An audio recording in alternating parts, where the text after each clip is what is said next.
Hola. Welcome to another episode of On the Block with Jen. I hope you're feeling good. I was feeling real motivated about my hustle today, so I'm giving y'all a little nipsey. I hope y'all appreciate it, okay? Long live Nip.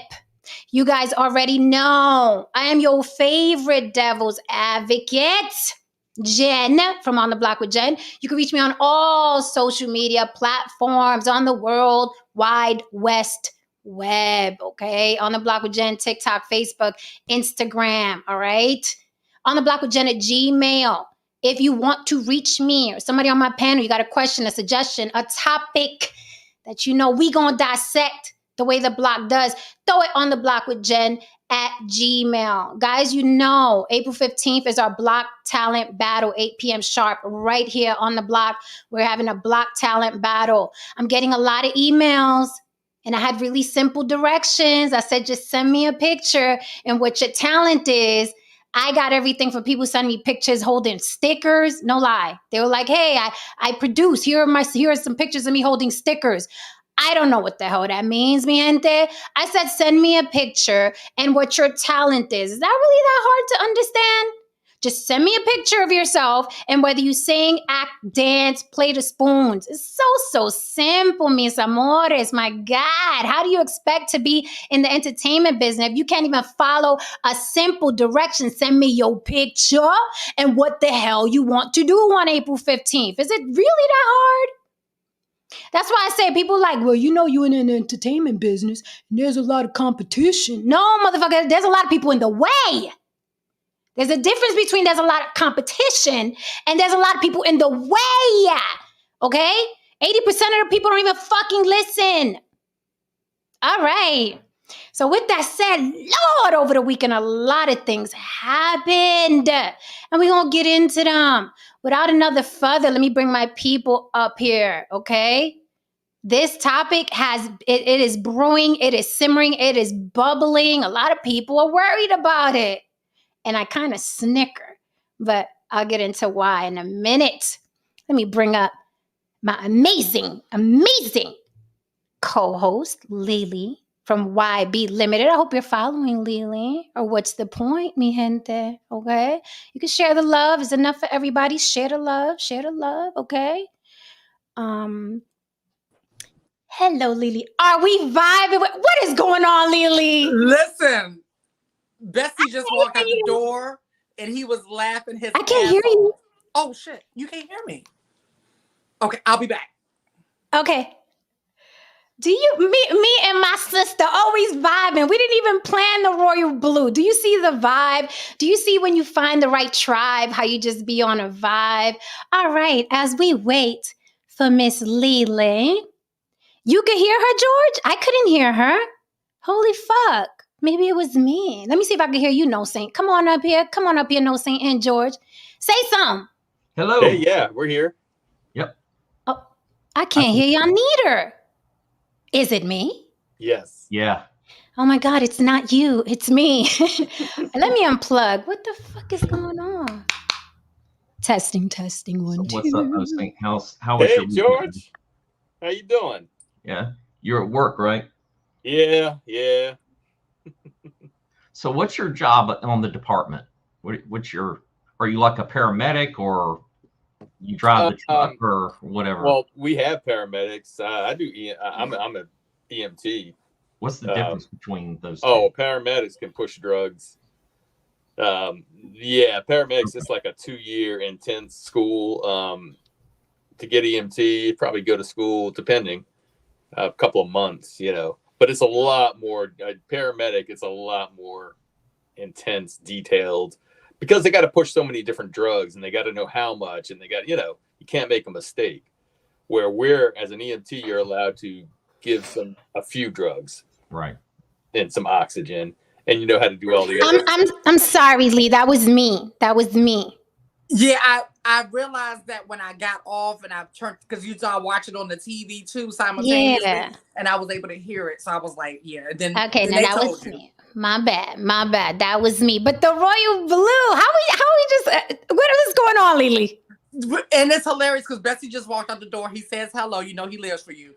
And so when you got on, so I'm sitting. I had just put I just literally grabbed this.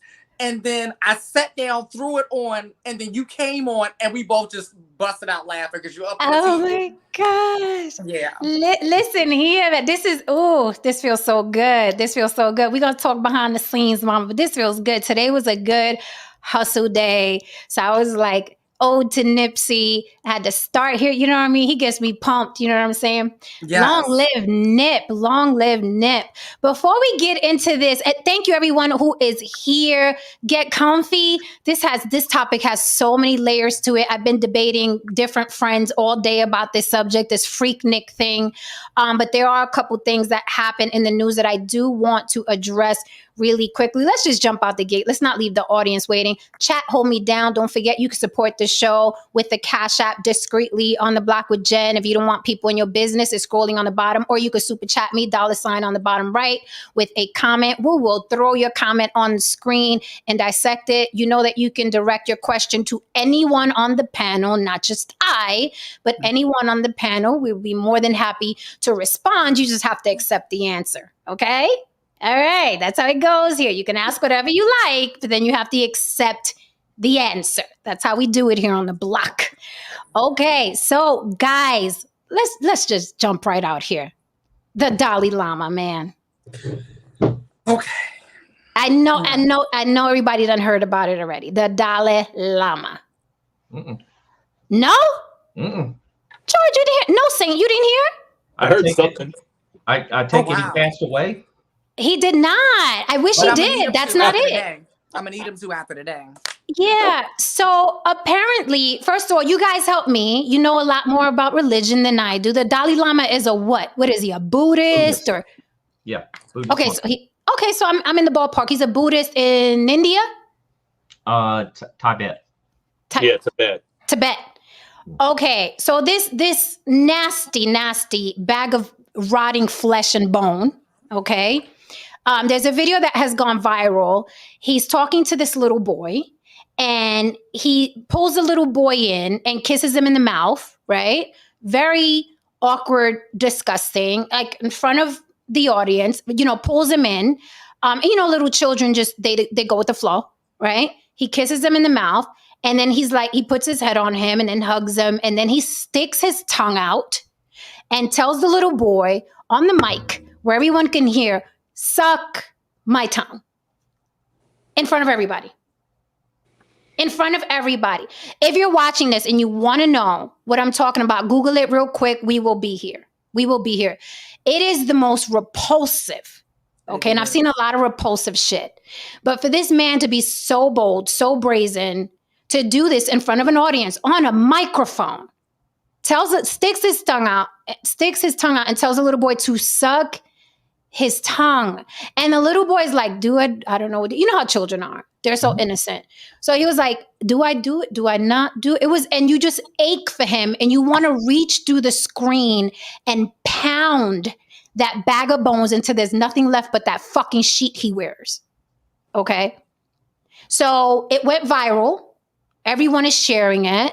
And the Dalai Lama released an apology. So I was like, so that's how we're letting pedophiles off now, with a fucking apology? Is that what we're doing? We're letting them off with an apology? But this is what happens, right? When you take a human being and treat him like a fucking deity.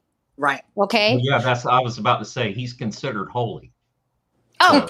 Yeah. Oh, okay. So this is what happens, right? In general, not just in religion, but that we've seen it on social media.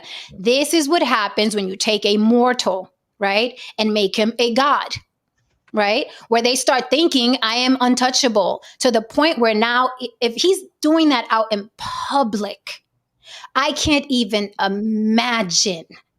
Okay, I can't even imagine what goes on behind closed doors. And if you're a Catholic, sorry, Catholics, but it is known as the largest pedophile database in the world. I didn't say it.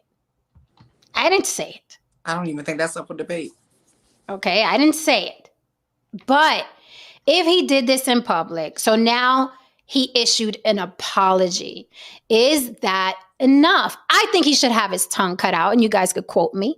I think the Dalai Lama should have his tongue cut out. So he never So, so he can never stick it out again and tell a child to suck it. That's what I think. Well, first of all, there's a couple of things. Absolute power corrupts absolutely. So this is just another example of that. And the other thing is, when it comes to children and anything in this realm, like, this is where I believe that cruel and unusual punishment is applicable. Okay. And I am one of those people, if the topic of castration ever comes up on the docket, I will be the first one down to, to cast my vote for pedos to be castrated. I believe they all should be castrated. So cutting out his tongue is not enough for me. I need full-on castration. Okay. Partial castration maybe for this, because wasn't it, but still, I just, that was really, that gave me that when I was, okay, because I had to turn my head, honestly, because I got to the part where he stuck out his tongue and the kid was coming his way. And I had to turn my head, but I could still hear the other part. And I'm like, no, I'm like, literally, like, this is not happening. Like, this is really not happening. So it reminds me of something that somebody I know always says: for every one thing someone allows you to see, there's 10 other things, at least 10 other things that they're not allowing you to see. Ooh. So if that's what he allowed us to see today, I can only imagine what we're not seeing. So, that's where I'm at with it at this point. I agree with Don. He said he was so comfortable saying that to that little boy, he must have forgot where he was. He looked quite comfortable. He looked quite comfortable. Mm-hmm. George, no saying, any comments? Well, go ahead, George. Go ahead. Okay. It's gross, of course, disgusting. Jabba the Hutt-ish, if you remember in the scene of the Return of the Jedi, very disgusting. People put these people on pedestals. They make them living demigods, and then they start to believe it, and they start to believe that. And he's got to be pushing mid 80s to 90s. He's been around a long time. It'd be interesting. I don't know if they'll have if he has done more. I don't know if it'll get out like it did in the Catholic Church or not, just being that it's a different place. I'm not sure that if you can get into that the monks, the way the monks work or not, but it's disturbing. I didn't see it. Don't really want to see it. You don't. I just thinking about it, I swear to you, and I'm trying to finish this protein, but it turns my stomach just thinking about it, and just like not being there to help that little boy, and how I'm sure that the adults around there had it not gone viral would be like, well, the Dalai Lama, he is blessing you, right? And it's so it's so repulsive. It was so repulsive. He just looks. It's bad. It's bad, and I can't imagine. I don't know anything about the monks. I don't know what goes on there. I just know any religion that suppresses men having sex or women having sex, some shit's gonna be going down. Yes. You cannot, obviously, not even with the Lord, can you suppress, in my opinion, sexual urge. Right. In my opinion, because every religion we've seen that does that, we hear all these horror stories about how sex does go down. And not just sex, but illicit sex. It's not the regular schmegular, like, ooh, we fucking, like, it's always something extra and, diabolical. And, and I tell this a lot of the neighborhood I live in is like Muslim, burqa Muslim. And baby, the way they get down around here. So it's like the more, you're right, Jen, the more oppressed and repressed you are, the more they act out. That's just human nature. It's just like even when someone is on a diet and they deprive themselves of what they like to the point where they just end up binging. It's the same thing. That's just against human nature. But going back to what you said about the people, that was the other part that really upset me. Who was these people that was in the audience? Like, that says, like, they were, not complicit, but they were accessories to the crime. Because it had to go viral for us to find out. It wasn't like they said, oh, I'm repulsed, let me say something. No. Right. Had it not gone viral, who would know? But the dude was on camera. And it just, now it's blown up and he issued an apology. I'm like, no, that's not enough. Whatever, you have to step down, whatever it is you weirdos fucking do in that religion, you need to step down, get this, whatever it is. What I feel about it, Jen, is that,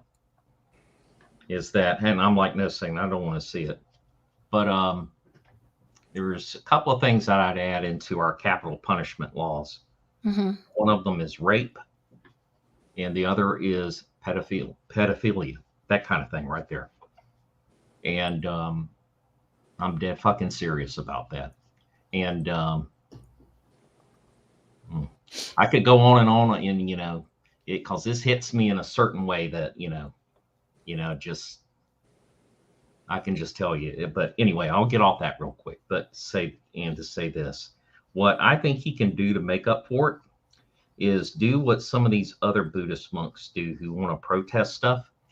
They go as far as to douse themselves with gasoline and set themselves on fire. They do. I like that. They do. You're right. I'm not mad at that. I like that. I'll take that. That's what he needs to do. And the thing that sickens me, Jen, is kind of like, I liken him in a way to that dude Epstein. You got to remember, this guy is like considered a world leader. He's like on the level of the Pope, meaning world leaders come to him and talk to him and get his advice. Because I've heard that name a lot, the Dalai Lama. Like, I've heard that name a lot.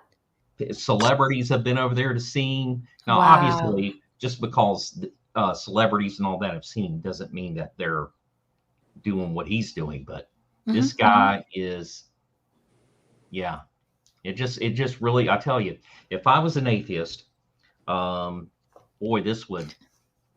I can see why why they hold their views the way they do, because this is like Exhibit A. And, right. And then there's a guy that, just to keep it fair, keep it 100, there was a dude that I admired for a long time.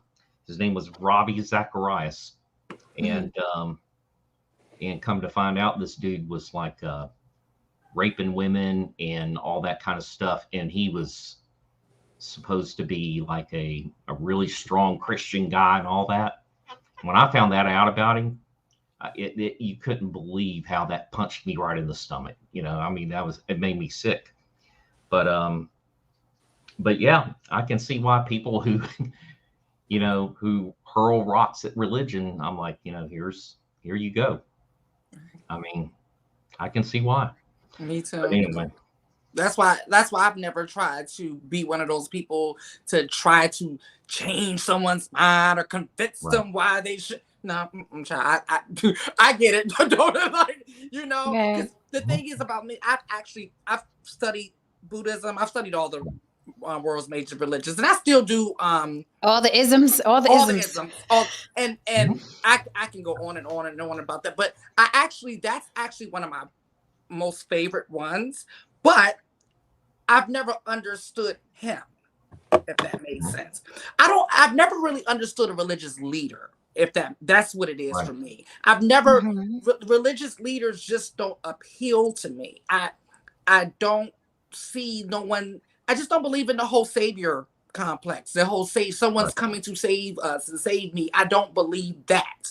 So although I do believe in a form of God, and I don't even like that word, but just for the sake of a conversation. Right. What I'm saying, right? But even though I do, it's not in that type of religious because basically when I've studied all the world's major religions, they all say the same shit. Okay, the spiritual principles are pretty much, they're all the same.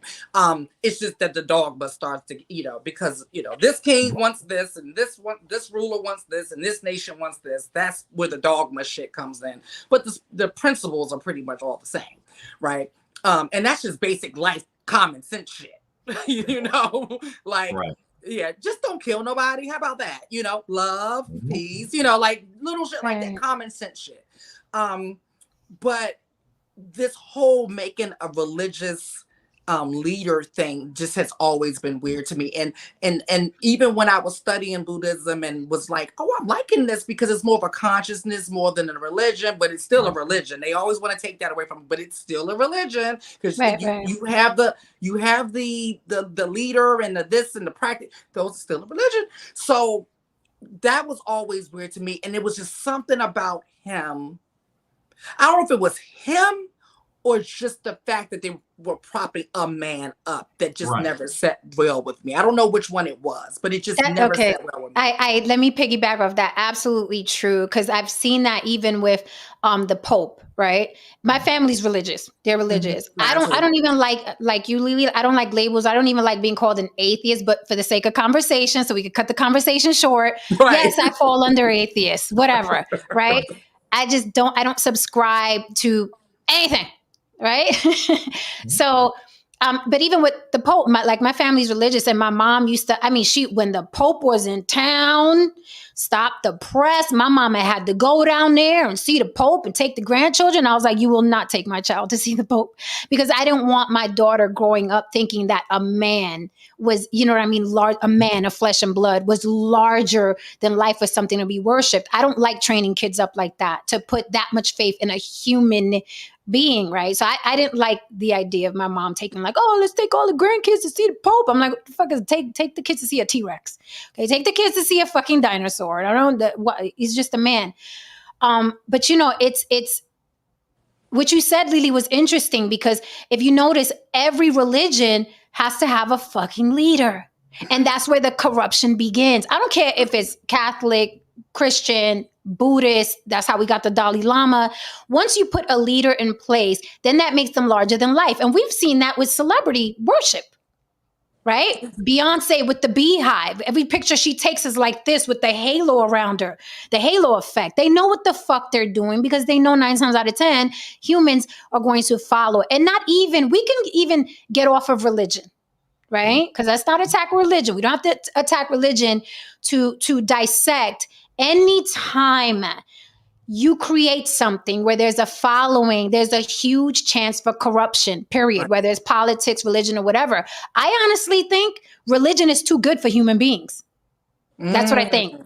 Religion is too good for human beings because there are certain rules in religion that humans of flesh, bone, and blood cannot live up to. They prove it for centuries. I don't care if it's the 10 Commandments. I don't care if it's the Book of Job. I don't care if it's Genesis. I don't care if it's Buddhist. Religion is too good for humans of flesh and blood and bone. Thou shalt not. What? I'm fucking. Thou shalt not. What? He pissed me off. I'm killing her. Thou shalt not. Listen, humans, in my opinion, are too weak. And the more, like you said, it's like a diet. The more you suppress, the more you oppress, humanity is going to spill out and it's going to explode and you're going to attack whatever's next to you. Hence, the Catholics, the choir boys, the altar boys are there. Mm-hmm. So easy peasy. They're already here. I didn't even have to leave here. I have to not have sex to practice this? The altar boys are here. Right? So in my opinion, religion is too good for humanity. It's nonsensical. We can't live up to it. We just can't. We prove it over and over and over again. It doesn't matter what religion it is. So you don't have to pinpoint and attack any one religion. But we see it now tenfold on social media with celebrities now. These celebrities are deities now.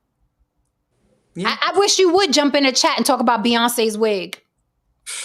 Right. They treat you exactly when you talk against Jesus. It is the same backlash. Yeah. It is the same exact backlash. Talk about Rihanna. Rihanna got the Navy, right? Jesus got the Christians. Rihanna got the Navy. Mariah Carey got the Lambs. Beyonce got the Beehive. So we see what happens when we worship people. The following becomes absolutely ridiculous. What do they call Andrew Tate's followers? I know they got a name. Well, Help me out, chat. Well, I call them tater tots. Right. I'm about to say, like, that's what they are on this channel. So. On the block, they're tater tots. That's what I know them by. Right. I don't know what they're called outside of that. Yeah.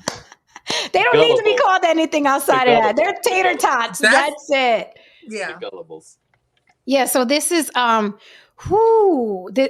this is something. I'm like, something has to come of it, because I've heard the name a lot. I've even heard it in rap records. Like, I've heard the name, but I've never, because I'm not into religion, I never bothered looking up this man or finding out who he was. But everybody knows who he is now. Well, he's 80. I found out he's 87 years old. He's the 14th Dalai Lama. So when you say he sounds like he's been around forever, that's probably why. Okay, that's what it is. That's what it is. So it's like the Pope when they switch out the Pope.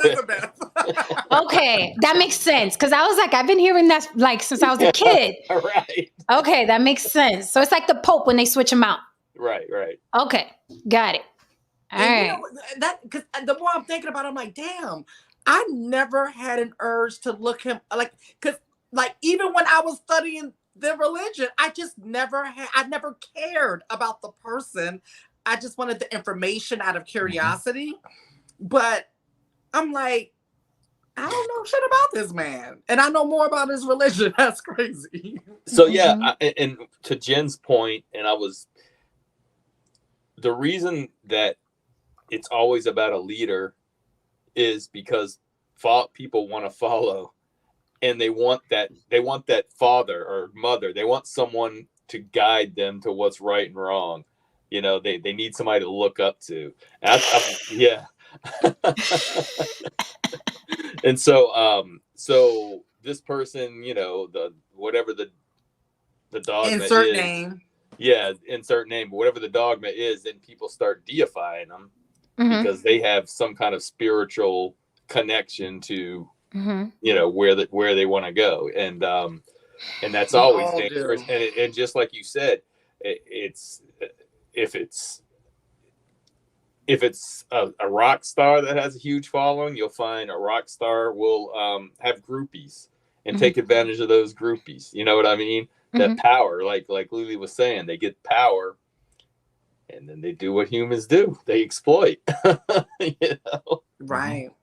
Yep. Not race specific, not gender specific. Because I've even seen like celebrities, they take full advantage of, like, you notice Beyonce. Beyonce knows for a fact how vitriolic her beehive is. She knows for a fact. Okay. She knows for a fucking fact. She has a whole PR team. They watch los redes, social media. They watch it. You know what I mean? They tell her what's popping, what's not popping, what's happening, whatever. She doesn't even address them. She doesn't even address her beehive, but she knows damn well how vitriolic they are. I will give it to Selena Gomez. At least Selena Gomez is like, hey, don't bully anybody in my name. Right. Don't do it. Don't go after that one, and don't go after that one in my name. You have the power, right? When you have 300 something million, you know what I mean, followers, you can come out and make a statement, you know what I mean, and say, hey, if you guys love me, do not attack anybody in my name. Right. But they Nicki Minaj has, what does she have? This idiot? The barbs. Nicki Minaj has the barbs. Rihanna has the Navy. Beyonce has the beehive. Mariah Carey has the lambs. This shit is, these celebrities are now the new religion. They are. On top of the regular religion. But I think this is going to open up a very nasty can of worms for the Dalai Lamas with an S, now that I know they switch them out. I think this is going to open up a very nasty can, and there needs to be an investigation now. I think so too. Because that was absolutely repulsive, and he was way too comfortable. I was like, again, I felt like the Twilight Zone, like the monster on the wing. I'm like, is anybody fucking seeing this? Can somebody come look at this? Am I seeing that? Come see what I'm seeing. And everybody was just around like, oh, God, it's the Dalai Lama. I'm like, get that little boy from over there. What are y'all doing? Yeah, that goes to show you the what he's held as, that they would allow that to go on. I think, Jen, just as an aside, I think Buddhism is the closest thing to atheism you can get. And still really? Yeah. How so? How so? Elaborate, please. It's a consciousness. It's more of a it's definitely not, it's not a religion in the same until you add that man in and the worship and all that other stuff. Right. But it's very common sense. It's very simple. It's really simple and common sense, really. And then the results kind of produce itself, if that makes sense. It's more so, it's like the closest thing to what I follow, if I would say that. Like, what do you mean the results? Is it like The Secret, like the book The Secret, or like the art of? Kind of like that, yeah, like that. You know, law of attraction. You know, the law of the universe. Yeah, universal laws kind of situation. Yeah, it's like Neely said, it's like a consciousness. They don't really worship God per se. It's just that the Buddha was the enlightened one who came down and taught them, you know, the eightfold. What is it? Oh, the fat guy with the belly. Yeah. Yeah. I'm so glad I don't know about this shit. I cannot. I cannot. Humans are weird. With all due respect, I don't want to offend anybody, but that secret is pseudo as hell too.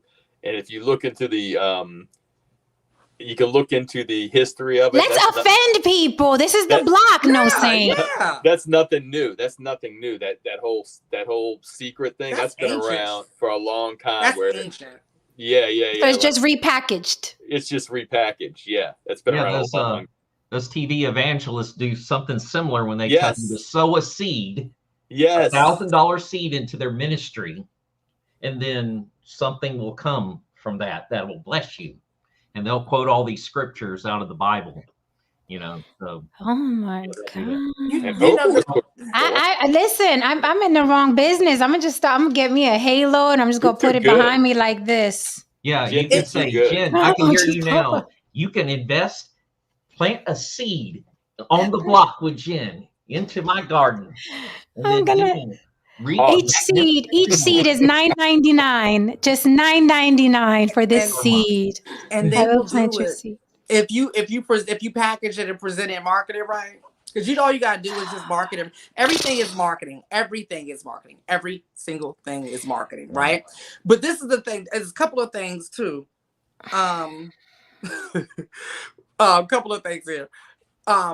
When it comes to I lost my train of thought. Hold on. It was something that No Saint said about the consciousness. Like, I'll come back to it. It was something I was going to say. Okay. Haran DeMarco says God was created out of necessity. God, the gods. Greek mythology, sun gods from old civilizations. Most people require God to be given a sense of purpose. They need to follow something. That's what I was about to say. That was the point. I was going to say that people need something to follow because it takes the responsibility off of them.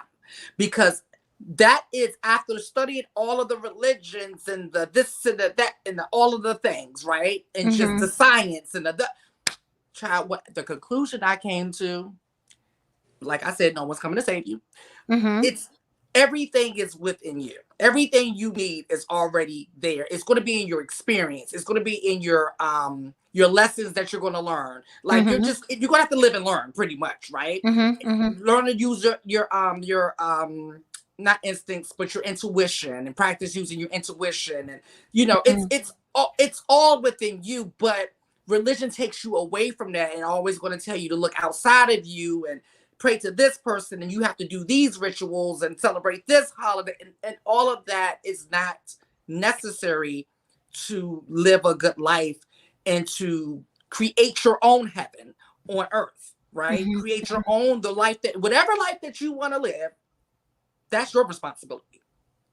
That is the bottom line, but no one wants to hear that. Nobody really wants to hear that. So it's much easier to just look out, find somebody attached to them and say, yeah, I believe that, and then go with all of those things instead of doing the real work, which is everything is inside. Everything. It's going to be in your experiences and your and other people's experiences. I'd be like, wow, that didn't work too well for Jen. I might not try that. Or that worked really good for Jen. I like that. Little shit like that. So you're going to learn from your shit. You're going to learn from everything around you, from nature, from it's all of those things. But ultimately, it's not nobody else or nothing else. But this and I saw this movie so many years ago. You guys remember AI? Yeah. So many years ago, and the freaking I spoke about this scene before, and it stuck with me, right? And it just cemented why I'm a non-believer, if you want to call me that, or an atheist. When the little boy was walking around with the AI, and they saw that temple or that church. And the little boy is like, what is that? And the AI is like, oh, that's a church. And he was like, what's it for? Well, people go in there to worship. Well, what do they want? And then the AI tells the little boy, well, the people that made us are always looking for the people that made them. Right. And it fucking stuck with me because that's how humans are. They're always asking, right? When I tell them I'm an atheist, well, then who made this and who made us? Who the fuck cares? I'm here. I am alive. I have to figure this life out. I have to survive this life. I have to love on the people that I love. I don't give a fuck who made that tree. I don't care. How am I going to eat tomorrow? How about generational wealth? I don't have the time to be wondering and pondering. How did that eggplant turn purple? I don't know. No. We're here for a good time, not a long time, bitch. Right. You know what I'm saying? I'm not going to do it. But that scene, oh my God, I saw it so many years ago, and it freaking stuck with me. The people that made us are always searching for the people that made them. There's this constant need to, how did we get here? Look, we're wonderfully made. No, the fuck we're not. We got intestines that are full of shit, okay? We're not wonderfully made. We catch a cold and we can die. We're not wonderfully made. A spider could bite us and we're dead. We're not wonderfully made. If we're out in the sun for too long, we die of heat exhaustion. If we're in the cold for 5 minutes, we fucking die of hypothermia. We're not wonderfully made. Shut the fuck up. Right. I call it a meat suit. We're just fucking living organisms like every other fucking, but look at the circumference of the heart to the rib cage. Fucking roaches have an anatomy. Well, Jen, cockroaches aren't launching rockets to the moon. See, but they're procreating and they can survive a fucking nuclear. They're better than us. They can fucking survive nuclear war. Can we? No. That's right. Hello. I'll tell you all this story real quick about Buddhism. I was with this one woman who was a Buddhist, and so in order to fit in with her, I said I was going to try tantric Buddhism, and those who know about what that is. Is that the Rengekyo? Sex and all that stuff. And and so I did that, and I didn't believe in none of that shit. I just did it just to be with her. And so when we broke up, she says, I thought you were a Buddhist. And I said, well, I just lost faith in it. I remember telling her that. I was like, I felt bad about that. I was like, I was a Buddhist for that booty. Yeah. I'm about to say, a lot of people have changed religions, and I was a Buddhist for that booty. I mean, I did the same thing, with my child's father. He thought he would, and I say thought because people think they're religious and they fucking aren't.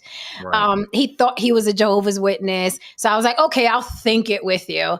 And, we went to the Kingdom Hall and I had on the long skirt and all that shit. And I'm sitting there like, what the fuck are these people? What the fuck?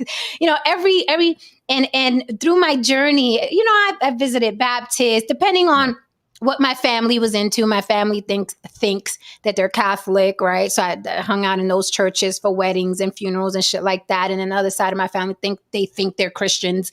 So, I did that for a little while, and then Jehovah's Witness. And I went to Pentecostal church with my aunt, and she was talking in tongues and flapping around like a fish because she felt the Holy Ghost. You know what I mean? So I've seen all. Yeah. I've seen all kinds of shit. It was traumatizing. By the way, I was too young to see my aunt flapping around like a fish. Yeah, that's scary shit. It's fucking scary, okay? And the speaking in tongues and shamalaya and blah, blah, blah. You know what I mean? And every time I'm sitting there and I'm like, Jen, why are you here? Why are you here? Like, you know right from wrong. You don't need any deity to tell you that's fucking wrong. When you did that to that person, didn't you feel bad about that? Like Lily said, everything that you need is within you. You know what feels good and what doesn't feel good when you deal with other people. Like, if you're mean to somebody, don't you think about it after? If you're not a psychopath, you're like, damn, I shouldn't have said that. That was I'm sorry, right? Yeah. Like, it's within you. So I'm like, I'm not looking for the one that made us. I'm not like AI. I'm not in this. And then some studies say that humans are born with the need. Yeah, I don't know. A deity gene. Right. They have a deity gene with it. I'm broken. I don't have it. Mm-hmm. I'm broken. I don't have it. I don't, who made me? Like, I guess I'm broken. I don't have it. Yeah, I've always been a naturally curious person about every fucking thing. Same. Like, everything. Like, the who made me, who made this, how is this turning like this, why is the light on? Like, that's like, I used to literally break all my toys like that. Because I would take them apart because I'm just trying to see how it's doing. And I can't put it back together. So no. that's my nature. So, but I get it though. And some people are not. Like, some people are like, I don't give a fuck. And I feel like all of those are right.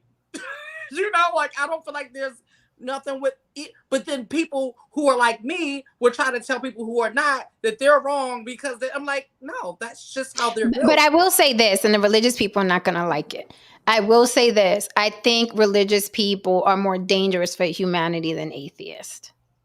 I think they're more dangerous because they think that there's an afterlife. And if you raise someone to think no matter what wrong you do, there's something bigger than all of us that is going to forgive you and give you a pass. I think that's a dangerous chip to put in somebody's head. And that's why guys get tattooed. Only God can judge me. No, bitch, I'm going to judge you right here. Right. I'm going to judge you right here. Okay? Like, if you're an asshole, I'm going to think you're an asshole and I'm going to let you know. But only God can judge me and they got the tattoos and shit. No, we can judge you right here. There's a judge in the court that can judge you too and lock you up for the rest of your life. Shit like that, you'll be judged right here. Okay? And I just think they're more dangerous because they're raised to think everything is forgivable. And some things are unforgivable. They're just unforgivable. Some things are unforgivable. There's no, but if you're raised to think that, well, no, you can't judge me. God can judge me. No. Haran DeMarco says, do you read? I'm sorry. I see a lot of people lurking. I hope you're hitting that like. Throw your comments in there with a super chat. What I look like? I'm not here for free, coño. Haran DeMarco says, do you really think the average person has the capacity to make an individual decision without the assistance of a politician, a god, or a talking head? People aren't as capable as we demand. And he's very right. I had to come to that conclusion that just like the deity gene, I feel like people also either have a leader or a follower gene, period. Yes. But let me challenge that. No, saying, and then you can respond. Let me challenge that. Are we really born with a deity gene? And going back to what Haran said, people aren't as capable as we demand. But if you are raising a baby from infancy, that there is something bigger and greater than him, are you the one instilling the gene? Are you the one? Like, if a child is born out in the jungle, it's kind of like if a tree falls in the forest, will we hear it? If a child is born out in the jungle and you give him nothing, that child is going to be like, I need to survive. I need to eat some shit and I need some shelter. I need to eat some shit and I need some shelter. Is that thing going to grow up? What made me? Or is he going to be thinking, I need to stay warm and I need shelter and I need to eat some shit? Well, actually, that's actually how a lot of religions got started. With the example you just gave, because they started worshiping the sun. They worship whatever they can't understand, whatever they perceive to be larger than them, right? Gotcha. So that's how they ended up worshiping just the tree and the sun, the water. So yes, there is some validity to the deity gene. Although I haven't done enough research. Okay, so I'm broken. Yeah, I haven't done enough research on it to know. But then the other part of the what Haran was saying, the reason why I feel like that people are just leaders or followers, I had to come to that conclusion because he said it right. Like, I was giving humans way too much credit, right? And I was getting so frustrated because I'm like, what the fuck don't you all understand? Like, this has been my whole life. My whole life has been like, what do you all like? What are y'all doing? Like, seriously, like as a kid, my brother, my mother, they will all tell you, I'd be like, none of this is making sense. Like, I would say that all the time. I would come home from school, I'm like, this doesn't make sense. Like, I don't care how many people say it, it doesn't make sense. I was down for them snacks at Sunday school across the street though. That didn't even pay me off because I was like, I'm gonna get cookies with that old lady that talks about some guy named Jesus.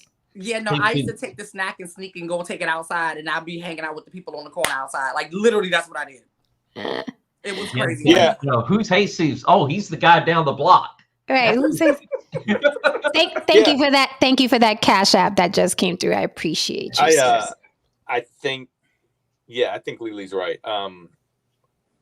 And I think that in order as humans, now we're just on a mega scale. We have a lot of people, but even when you had a small groups or small tribes, you have to have people that are willing to follow, because if everybody's a leader, then nothing's going to get accomplished. So I do believe that she's right, that some people are born leaders and some people are born maybe to step back, and then maybe they have other strengths. You know what I mean? So in that sense, and that comes back to the thing where I say there's people are looking to follow. They're looking to follow somebody, and they're looking for somebody to guide them into the afterlife and to, everlasting.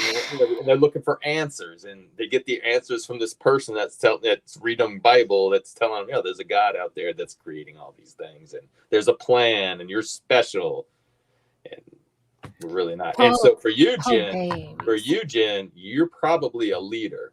So probably you better put respect on my name, no saint. You put respect on name, no saint. So you are a leader. Thank you. Lily, you hear this? I was like, probably. Where's the doubt? Where's the doubt? So you're going to question a lot more in general. You're going to question, and I don't know, but I have a feeling there's a lot of these not just evangelicals, but these mega church people who don't believe any of it. No, I read a book called Imagine There's No Heaven. It's a small book, and it literally spoke about that the leaders of mega churches are atheists themselves. And then it made sense the way they explained it, because you can't really serve two masters. Like, their goal is to make lots and lots of money. So you can't exist in that world and then also exist in the world of religion that's very humble, right? Jesus wore sandals and spoke to people by a tree and prayed with prostitutes. They're like, how much money did we make in tithes this month? So you can't really have both feet. So I get it. The way they explained it, I was like, this makes perfect sense, because if you're a CEO of anything, your goal is money, right? Keep the business going. You're not thinking salvation. Who gives a fuck about salvation when you got the congregation, throwing money at you? So it was an interesting book. I've seen it firsthand, because they mask it in saving souls. Like, we need to get people in here so we can save their souls. No, each ass in the seat represents tithes and offering, because once you sit your ass down, then especially in the Black church, then they're going to bombard you of why you have to pay your 10%, and and how if you do, you're going to be blessed. If you don't, you're going to be poor, and they just berate you with that, right? And then the other thing is, because if it was done in the way it was supposed to be done, really those tithes and offering are supposed to go back to the community. Like all the nonprofits. Right. Oh, let's not. Let me not get on nonprofits. Oof. And Lily, I think you said you were Jehovah's Witness, right? Is that what you No. Oh. I dabbled in Jehovah's Witnessy. Oh, okay. Jehovah's Witness tree, whatever the say is any kind of a off the fringe mainstream religion will hit you like for that 10 to 20%. Like for me, for us, it was like there was almost 30%. It almost ended up being 30%, but you had 10% for the church, 10% for all the feasts that you're going to go on, being that it was a kind of Jewishy type religion. And then another 10% for whatever. And then you got during the special holy days, they're going to pass the plate around. Oh, they worse than my agent. Oh, make you feel guilty. Like, if you're not putting money in that plate. Pause real quick. Thank you so much for that Cash App that came through, sir. Thank you much appreciated. Havran and Marco, you're up here, but I want to read your comment. Most people are naturally afraid. Their fear makes them controllable. That's very, very true. That's another thing. I don't fear death, right? And I don't fear after death. And I guess that's why you can't get me with you're gonna burn in hell. Like, okay, all right, whatever you say, ma'am. I've been there already. Yeah, right. It's like, yeah. Oh, okay. Yeah. Oh, all right. I rather, you know what gives me I'd rather believe and then find out that there isn't one. Then all right, good luck with that. Like, I don't know what you're telling you. I only wish they could find out. The problem is they'll never know. And that's what bothers me. I said, I wish you would know that all this is bullshit. I mean, I'm okay to go. I'm okay to follow her there. We need to segue. So, Haran, you can say what you like about this religious thing, and then we are going to segue with this fucking hilarious ass comment from Tristan, who says, "I heard the mothers of the men from the Manosphere are getting a documentary." Give me one. Freaknik bitches. Get Haran. I was online and I saw, all the black folks clutching their pearls and shit like that when the Dalai Lama was asking for his tongue to get sucked. Man. And, they were just like, oh, and I'm like, yeah, but there's a lot of pedophilia going on in the black church too. Oops.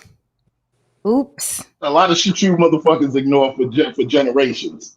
Yeah. You like to talk about it as if it's some sort of localized situation, like, well, it only happens in the Catholic Church.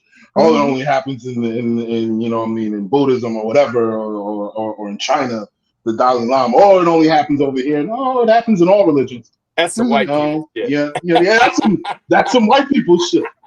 You know what I mean? And ironically, a lot of you black churches are doing some white people shit. If we're gonna use that. If we're gonna call it that, and maybe if a lot of brothers actually showed up in churches instead of, having it run by women and gays, then maybe, a lot of this shit wouldn't be going down. But anyway, that's a completely different topic, But let's segue into, somebody finding out their mama was a hoe. Didn't I say that plenty of times before? That you gonna find out one day that a lot of your moms was out here doing some shit. So peep game. Apex Tristan, his comment, I heard the mothers of the men from the Manosphere are getting a documentary. What Tristan is referring to is, ladies and gentlemen, Jermaine Dupri, music producer, is producing a documentary on Freaknik. There's been a lot of backlash and a lot of worry.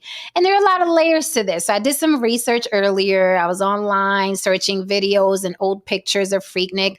Pretty nasty, pretty disgusting event. Of course, you had some people that went out there and had a good time and weren't fucking and sexually assaulting people, right? But there was a lot of nastiness going on. Now, I was a kid growing up in the 90s too. I heard about Freaknik a lot. I've got invited a couple times. I was like, no, it sounds nasty. It looks nasty. From what I hear, it's not something I would want to do. I don't like those type of crowds. I went to the West Indian Day Parade one time. I was on a float. And people were like, hey, come down. I was like, fuck y'all. I'm staying on the float. Okay, you guys have fun grinding though. Smart. I was like, I was there last summer. Yeah, no, I was like, you guys have fun grinding down there. Have fun. I'm not getting off this motherfucker at gunpoint. I will not get off this damn float. With that said, the West Indian Day Parade, I think the culture of it, I will say this, I think the culture of it, like, people know about the twerking and dancing and grinding on each other, and that's part of it. I think that's different than what happened at Freaknik.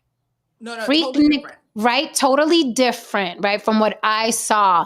So, it's buzzing on Twitter, women specifically, which is stupid on their part to do.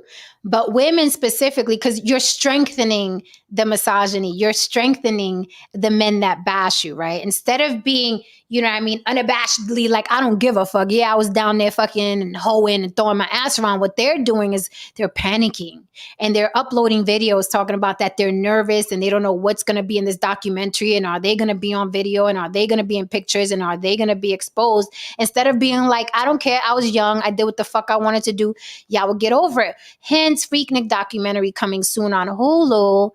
Are women at risk? And is this going to be weaponized versus women? I say yay, because the manosphere, the Black manosphere specifically, is constantly looking for ways to bash who? Black women. The majority of women at Freaknik were Black women, right? So is this going to turn into a backlash where it's weaponized against Black women on social media? I say fuck yeah, because that's what the Black manosphere is well known for, and that's what they do.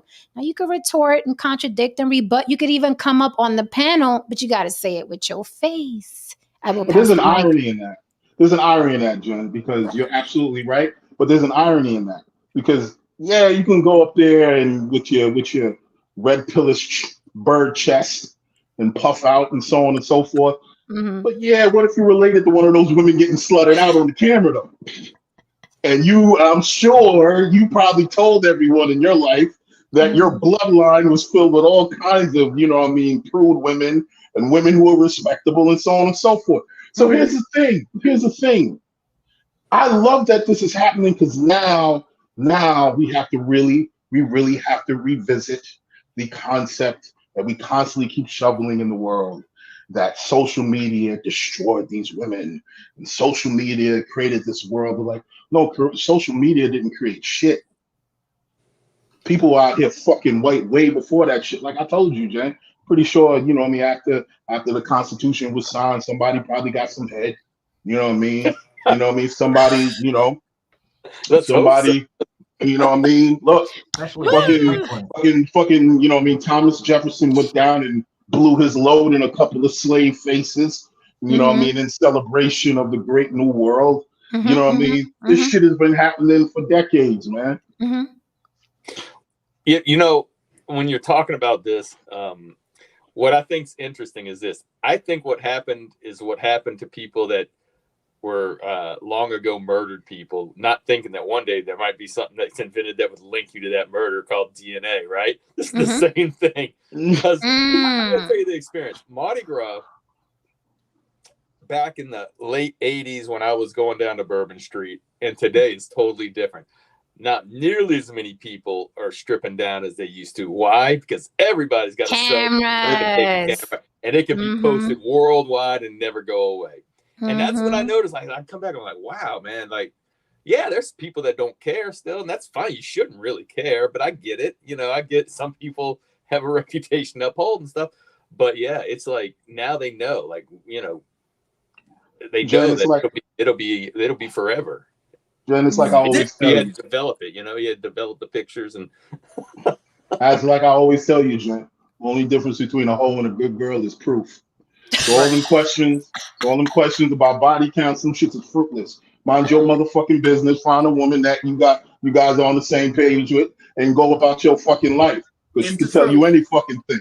And she probably told you like, oh no, I only fucked with like 3 dudes in my life. But you about to find out via Hulu that she was getting a train ran on about 5 guys. So you know what I mean? She probably told you like, yeah, I only fucked 3 dudes. But she didn't tell you that there were 2 more simultaneously happening at the same time. So, all this shit is just like, so what? Look, the way you win at social media, I don't understand why people don't understand this. The way you win at social media, you just be a fucking person, man. Yeah. Just be a fucking person.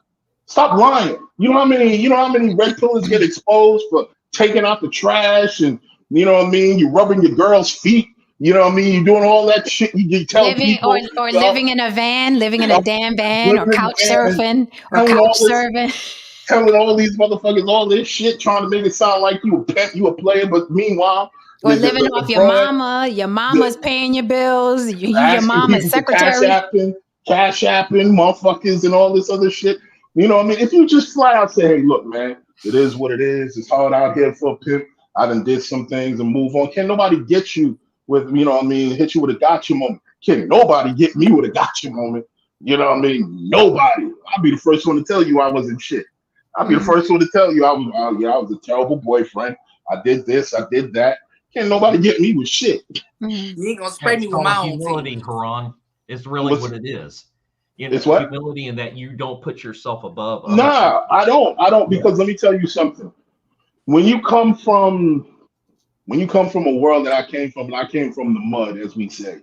When you come from a world that I come from, and you're able to make it to a certain level in life, it does give you a sense of humility, because it makes you understand that you've met a literal sphere and a light sphere of different people in your life, from people who are homeless, crackheads, to CEOs, to, you know what I mean, the convicts, to churches, preachers, and pastors. And when it comes down to it, at the end of it, everybody's really just the fucking same, man.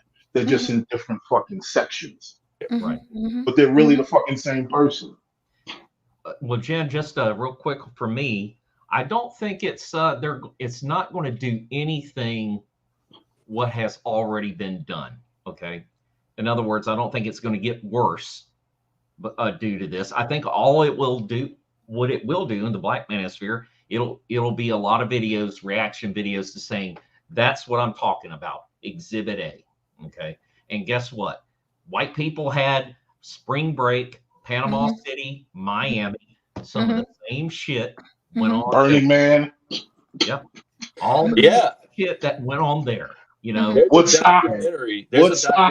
Yes, that's what I was going to say. There's a documentary about Woodstock, I'm not talking about the original Woodstock. I'm talking about the Woodstock in the 90s.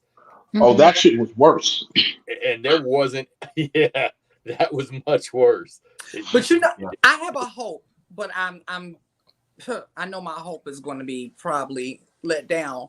What I'm hoping is that they highlight more of like the sexual predators and things like that. I want to see them put their picture up, like, you know, put all their pictures up. I want to know who they are. Who are you? You a CEO today? Okay, Mr. Right. No, they passed this. They the motherfuckers scoffing at the Dalai Lama getting his tongue stuck. Yeah, I want to see that. That's who they are. I did see when I was researching and watching the actual footage from Freaknik, where they were interviewing police officers, and the police officers were literally saying that they're trying to prevent rapes out on the street. Okay, they was like, it's getting really hard because there's so many people, but we're trying to prevent, you know, women from getting raped or groped. And then they had footage where women were walking by and like packs of dudes was grabbing their titties and their asses and slapping them on their asses, and the women were arguing with the dudes, and then the dudes were like, well, you shouldn't have came out here dressed like such and such, like justifying, like, you come out here. And then they showed I saw other footage. It's MTV's True Life 1998. It's on YouTube. Yep. And they were showing where a mob, they called it like a swarm of bees, and they even did like the bee sounds, and they were ripping this girl's clothes off. Like, can you even imagine being a woman in that crowd? First, she was like dancing on the car, and then they brought her down or whatever, and a bunch of men just started tearing at her clothes. Yeah. And she was in the middle of that mob. And those are the things that were going on in Freaknik. Now, of course, you know, MTV True Life, they did interview some people, and it's like, oh, every time Black people get together, they're always stereotyping, and it's not all bad. Like, I'm here and I'm having a good time. So, I mean, what do you think about that? Do you think that people are purposely going to try to make Freaknik like some free-for-all, barbaric bunch of animals? Or do you think that it was 50-50? Some people were just there having a good old spring break time. Or whenever this demographic of people congregate, like we see what's happening in Miami in spring break. They're trying to keep these people out of Miami now. Oh, I was there the last 2 years. But you know, Agent Smith, they're a virus, right? You know how I feel about him. Well, Jen, look, let's just call it what it is. One girl said that WAP should have been the soundtrack back then, and I was like, sweetie, based on what we used to listen to back then, WAP is pretty clean. Yeah, we just won't admit that to you. See, sexual culture back then, violence back then, the police back then was just different because there was no cameras, there was no proof. You know what I mean? A lot of stuff that goes on now, there's some horrible things going on now in terms of police, in terms of the things that we see at spring break, in terms of all the other shit. But let's be real with each other. The stories that we've heard when we were coming up at these places, the things we probably saw from a distance, you know what I mean, so on and so forth, pales in comparison. So them kids will probably sit there and they'll probably sit with, and they'll be well in the right. Those kids will probably sit there and probably be like, but wait a minute. Y'all motherfuckers made us into villains. And look at the shit you were doing. This shit is worse. And they will be correct in saying that. Yes, they will. That it was worse. But I think that's with every generation. But does it come from a place of hypocrisy, or does it come from a place where it's like we as older people don't want to see young people do the shit that we did? It's a little bit. It's a little bit of 50-50. I think it's 50-50. It is. And because you're not, you're not going to want the youth to go through what you went through, knowing what you went through and what you did and how it didn't turn out. You, Jen, myself and Lily, you know what I mean? Yeah, it comes from a place where it's just like, we see, we're from certain spaces. We see what can happen, blah, blah, blah. We don't want you to go down that road. Right. Other people, like those black women who are afraid, I think it comes from a space of hypocrisy. Okay, because I don't give it. Although Cardi B, Ice Spice, and the like repulse me as artists, you could throw Meg Thee Stallion in there too. Repulsive. If Nicki Minaj too. Like if all your talent is wrapped up to the crowd cheers when you turn around and bend over and twerk, you're hot garbage to me, right? But whatever, right? I still like some drill music. I still like some trap music. I just don't like the blatant, your pussy crack. Maybe it's because I'm a heterosexual woman, but it sickens me to see your pussy crack and your ass crack and your big implanted titties and your greasy tattoos all the fucking time, right? So it's not even a thing where it's like, back in my day, the music was better. No, I was listening to Little Kim and Foxy Brown, right? But my issue is balance. Right. There's no reason why you should have fucking Cardi B talking to a presidential candidate, but you don't also have Queen Latifah talking to a presidential candidate. That's my issue. Not that Cardi B is gross to me, right? But that you don't also have Queen Latifah speaking to a presidential candidate. That's my issue and my only issue. I know there was always low vibe, very sexual artists in the business since the beginning of time. You know what I'm saying? This is the beginning of time. But now my issue is no fucking balance. There's no balance. I could stomach Cardi B more if they let in the people that can rap, who actually have skills, who actually have bars. And it's like we have balance and then it's okay. But the bombardment of the sexuality is what bothers me, not the sexuality, because we were sexual and listening to Little Kim talk about disappearing Sprite cans and big dicks and all of that. But back then there was fucking balance, and I get pissed off when we talk about it and they try to stick it to us like, oh, you guys are older, that's why. No, bitch, we were listening to NWA, okay, and we were also listening to X-Clan, bitch. You know what I'm saying? So it's not the age thing. Right now, I listen to drill and rap. I love Pop Smoke. I just don't want to see y'all bend over every time it's a female rapper. That's all. That's it. That's the only thing I'm saying. You know what? I can agree to that because personally speaking, especially when I go to the gym, I just can't, I can't connect with today's hip hop because, especially a lot of the stuff that guys do, it's not that it's like, oh, it's not that real rap. It's because it's a little soft. It's a little too soft for my ears. Like Pop Smoke was soft, dude. Compared to like MOP, like I want to hear some MOP. I want to hear fucking, early Metallica. I want to hear Slayer. I want to hear. You saw you somewhere else. He done ran into the. I want to hear some violent shit.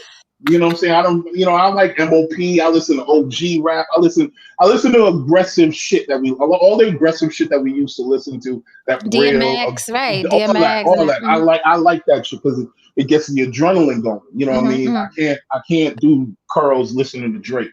That's just not my thing. I can't do curls listening to Drake. Drake is what I call easy listening rap. Right. Yes, absolutely. Right. Like I can't. Absolutely. And a lot of these guys don't have they have very light voices. They do. A lot of these guys have very light voices. All very light voices. That's why I love to Pop Smoke. Oh my God. You got me having a whole show in my head. These guys are very. I tell Jen all the time. I ask Jen, why are these guys so effeminate? You know what I mean? They you know what I mean? I just can't get into it. But to your point, Jen, I understand what you're saying. But there was 2 Live Crew, but then there was Hammer, and then there was G-Rap. You know what I mean? There was balance. You could choose certain things. You can't really choose certain things. There's no. There is zero balance in female rap. Zero. There's no balance. Lauryn Hill. There hasn't been a Lauryn Hill in a very long time. Zero. The guys have balance. They got the easy listening Drake. Right. You got your hardcore rap, your drill, your trap. You know what I mean? They got all, a variety. All the bitches rapping now are strippers or acting like strippers or want to be strippers or dressing like strippers or talking like strippers. Even the ones that don't strip. And the R&B people. Now you can throw the female R&B ladies into that category now. Now they're strippers. Because Meg Thee Stallion, didn't she graduate from something? And she's up there, her ass cracked, right? Acting like she used to dance for dollars, like Cardi B. She's actually from a middle-class family. Yeah. That's my point. Yeah. She's actually from a real good family, like a really 2-parent home, We need somebody. You remember when 50 Cent came out, the way he exposed Ja Rule? We need a female rapper. They need to give a shot to a female rapper to expose all these bitches, right? I didn't even know that about Ja. Clarence's parents came from a very good marriage. That's what these bitches need. They need somebody to come out and do that. Man, they fucking lucky I'm not a rapper. My thing with the females, for about almost a decade, we only had that one lady dominating everything, Nikki, right? The pink lady, right? And we had Nikki, right? And then we started getting a flood of women coming because the whole time we only had Nikki. I was like, okay, I need other women, I need some other girls. So all of a sudden, a flood of other girls came in, and I was like, "Yay, they're here!" Then I looked up and I was like, "But everyone's rapping about their pussy." Everybody. You know what it's akin to, and I might get smoked from this. I might get smoked. Bring it on the block. I might get smoked from this. Let's go. But the thing about you, Jen, that makes you funny, and I actually laugh at some of your shit. I don't laugh at most women's shit. Most women are not funny to me. Most women are just not funny. They try to be, and a lot of times if I'm trying to beat, I'll give out the little laugh or whatever. But most women are just not funny, and they're not funny because, how many dick jokes are you gonna come out with, sweetie? How many dick jokes? How many little dick jokes? How many ED jokes? How many, broke baby daddy jokes? Most male comedians, they might talk about sex for a bit, and then they'll go talk about the government, and then they'll talk about this, and then they'll talk about that.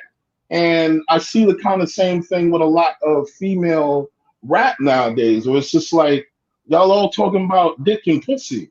And the female rappers that I came up with were as good as the men. A lot of them were better. A lot of them were better. MC Light was better than a lot of dudes. Yeah, shit. Foxy was better than a lot of dudes. Foxy was better than a lot of dudes. Lauryn Hill was better than a lot of dudes. Yeah, but even when you think about Rhapsody or even Snow the Product, hello. Snow the Product is dope. Okay, but they're not gonna get played because they are not bent over and spreading their pussy lips, right? Like Ice Spice came out of nowhere. Okay, this little orphan Annie doppelganger came out of nowhere. She bent over, he spreads them pussy lips, and the crowd goes wild. And I'm like, is anybody seeing this? Again, I'm on a plane in Twilight Zone. Is anybody seeing this fucking monster on the plane? They're gonna bring down the plane. I do want to address this comment. Simeon Hibbert says, yes, it was a long time ago. We have fun. Get over it. Who do you want to get over it? Because there is a man behind the production of this documentary. There is a man. Remember I told you, Lily, before, social media is on a loop. Yes. This is an old fucking story. Freaknik is hella old. Now they bringing it back up and kicking the shit around, and it's going to start stinking, and it's going to be weaponized against women. And I just don't understand the videos that I've seen of women panicking on Twitter, because there's literally women on Twitter like, oh my God, aunties, we're in trouble. If you did X, Y, and Z, you better start explaining to your men now. They better untuck their nuts and be like, I did what I did. You're right. I did what I did. But you know what, though? If you kept it real from the jump, sweetheart, you wouldn't have that conversation. Mm-hmm. If you kept it 100, if you kept it 100 from the get-go. See, I'm the type of person where, like I said before, everybody has secrets. You just ain't get to your shit yet. Hold on. Let me block somebody real quick. Get him the fuck out of here. Let me chat. You have wrenches for a reason. Beat these motherfuckers over the head. Okay. If they don't want to be here, get them the fuck out of here. Okay. Well, Take Records absolutely right. Take Records absolutely right about Boss. I think she died from cancer. I think she died from cancer. I think she was having some health issues. I remember Boss. Boss. Mm-hmm. Well, it was exposed. Boss. She was on Def Jam. It was exposed like a little bit after her album came out. I remember this. That she came from a middle class family. She came from a nice middle class family. Back then, that was death. Yeah. If you wasn't real back then, if you was rapping about that. Right. If you was rapping about that, like nobody came from Will Smith. Yeah, they found out he got his ass whooped. You know what I'm saying? Oh my God. So I did earlier. Check this out. Earlier, I was I was discussing this with a couple of my friends, and they brought up the Me Too movement, and there was like, a lot of guys, they may be using this. There's another layer to it, but I was like, right? He was saying that maybe this is going to be used as get back to women for the Me Too movement, because women have had men on the chopping block for a couple years now for men being too forward, too aggressive, rapey or whatever. And they were going to use this Freaknik thing against women to show that women kind of, sort of, not in so many words, are out there putting themselves out there, and now they want to all act innocent. Of course, these are all blanket statements. That's the issue with these situations. And my thing was, it doesn't matter. Like, I know it's foreign, because even I saw this in the footage, in the Freaknik footage, where men were saying, well, you come out here with short shorts, what you expect, right? So do you think that this could be used as an anti-Me Too movement? Like, well, look how women act. But they were telling us if we approach them and say hi, we're part of the Me Too now. What do you think about that layer of it? Well, if that's the point, somebody already called it. And he was right when he said it. I agree. Dave Chappelle said it. What? He basically said, I think it was the first special. And it was like the second half of the first special. And he was talking about the Me Too movement. And he was basically saying that instead of trying to weaponize the movement, maybe we all should sit down and have an honest conversation with each other about who did what happened, and how we can get better as a society. Now, by you using this as a weapon, what's going to happen is that men are going to fight back, because if you got something, it's a man's world. And they can sanction some shit quicker than you can. You know what I mean? They can greenlight some shit quicker than you can. And I was like, he has a point. And in the end, what really happened? They also exposed one of the heads of the Me Too movement, who stole it from that black woman. They exposed her, and they exposed her as a groomer and a pedophile. And this woman she was the girlfriend of Anthony Bourdain, who happens to be one of my favorite chefs. and she was exposed as a groomer, and her partner basically asked her to come to the table and talk about it, or she'll be forced to actually expose her. And they got into it, and she said, "I'll sue you." For the record, Tarana Burke from the Bronx, out the Bronx, a Black woman, is the one that pioneered the Me Too movement, and then it was kind of like, Tarana Burke, and then it was kind of like, just grabbed the white women took it. Just say it. The white. Oh, you know, I ain't afraid to say shit. Yeah, the white actresses. Yeah, the white actresses snatched it right up, and then Tarana Burke got lost in the sauce. But here's the thing: even after the white actresses, like, they're not even addressing it anymore, Tarana Burke is still fighting the good fight. You know what I mean? She's still in the trenches, while the white actresses moved on to the next trend. Whatever's popping in Hollywood next, they moved on to that. But Tarana Burke is still, you know what I mean, the pioneer and still dealing with the Me Too movement. To both of your points, right? The last point you just made, Jen, that Tiana is her name? Tarana Burke. Tarana Burke is still doing it because that was her mission. That was her. Yeah, right. And I feel like in any movement that starts out pure like that, from that, you know, just like the Me Too movement and the LGBT movement, but then it gets bastardized somewhere along the way, right? And then people they get to this extremeness that ends up pissing people off. It ends up putting people in like, what do we do? Do we breathe right? Do we not? Do we do that? Yes. And then what happens is it starts to build resentment, and then you get backlash. And so, yeah, this could be used as the backlash, because I shared, you know, that's one of my concerns about the LGBT movement. I feel like the backlash is very near. People are sick of our shit sometimes, you know, because there's a sect of people that happen to be the loudest and the most ignorant, right? And they're the ones that ends up representing whatever community, insert any community, right? And then everyone is like, oh, when they think of that community, they think of those ignorant, loud motherfuckers, right? And so I feel like, yes, this could be for that reason, because that movement got hijacked. That's a great point, because when I was talking to my friend earlier, he was saying that, you know, the Me Too movement affected even the nice guys, right? Yeah. And I was like, what the fuck is a nice guy? He was like, you know, the guy that approaches women, you know, with good intent, you know what I mean? Because he's attracted to her. Like, that's human nature, right? Because I was like, when in doubt, don't approach women. That's what I would say to my son, to my grandson, to my male friends. I've even told my friends in the entertainment business, you have to treat every meeting like a woman, right? With a woman like a GYN. Ladies, you know, when you go to GYN, the doctor doesn't crack your legs till there's a nurse in there or another person in the room.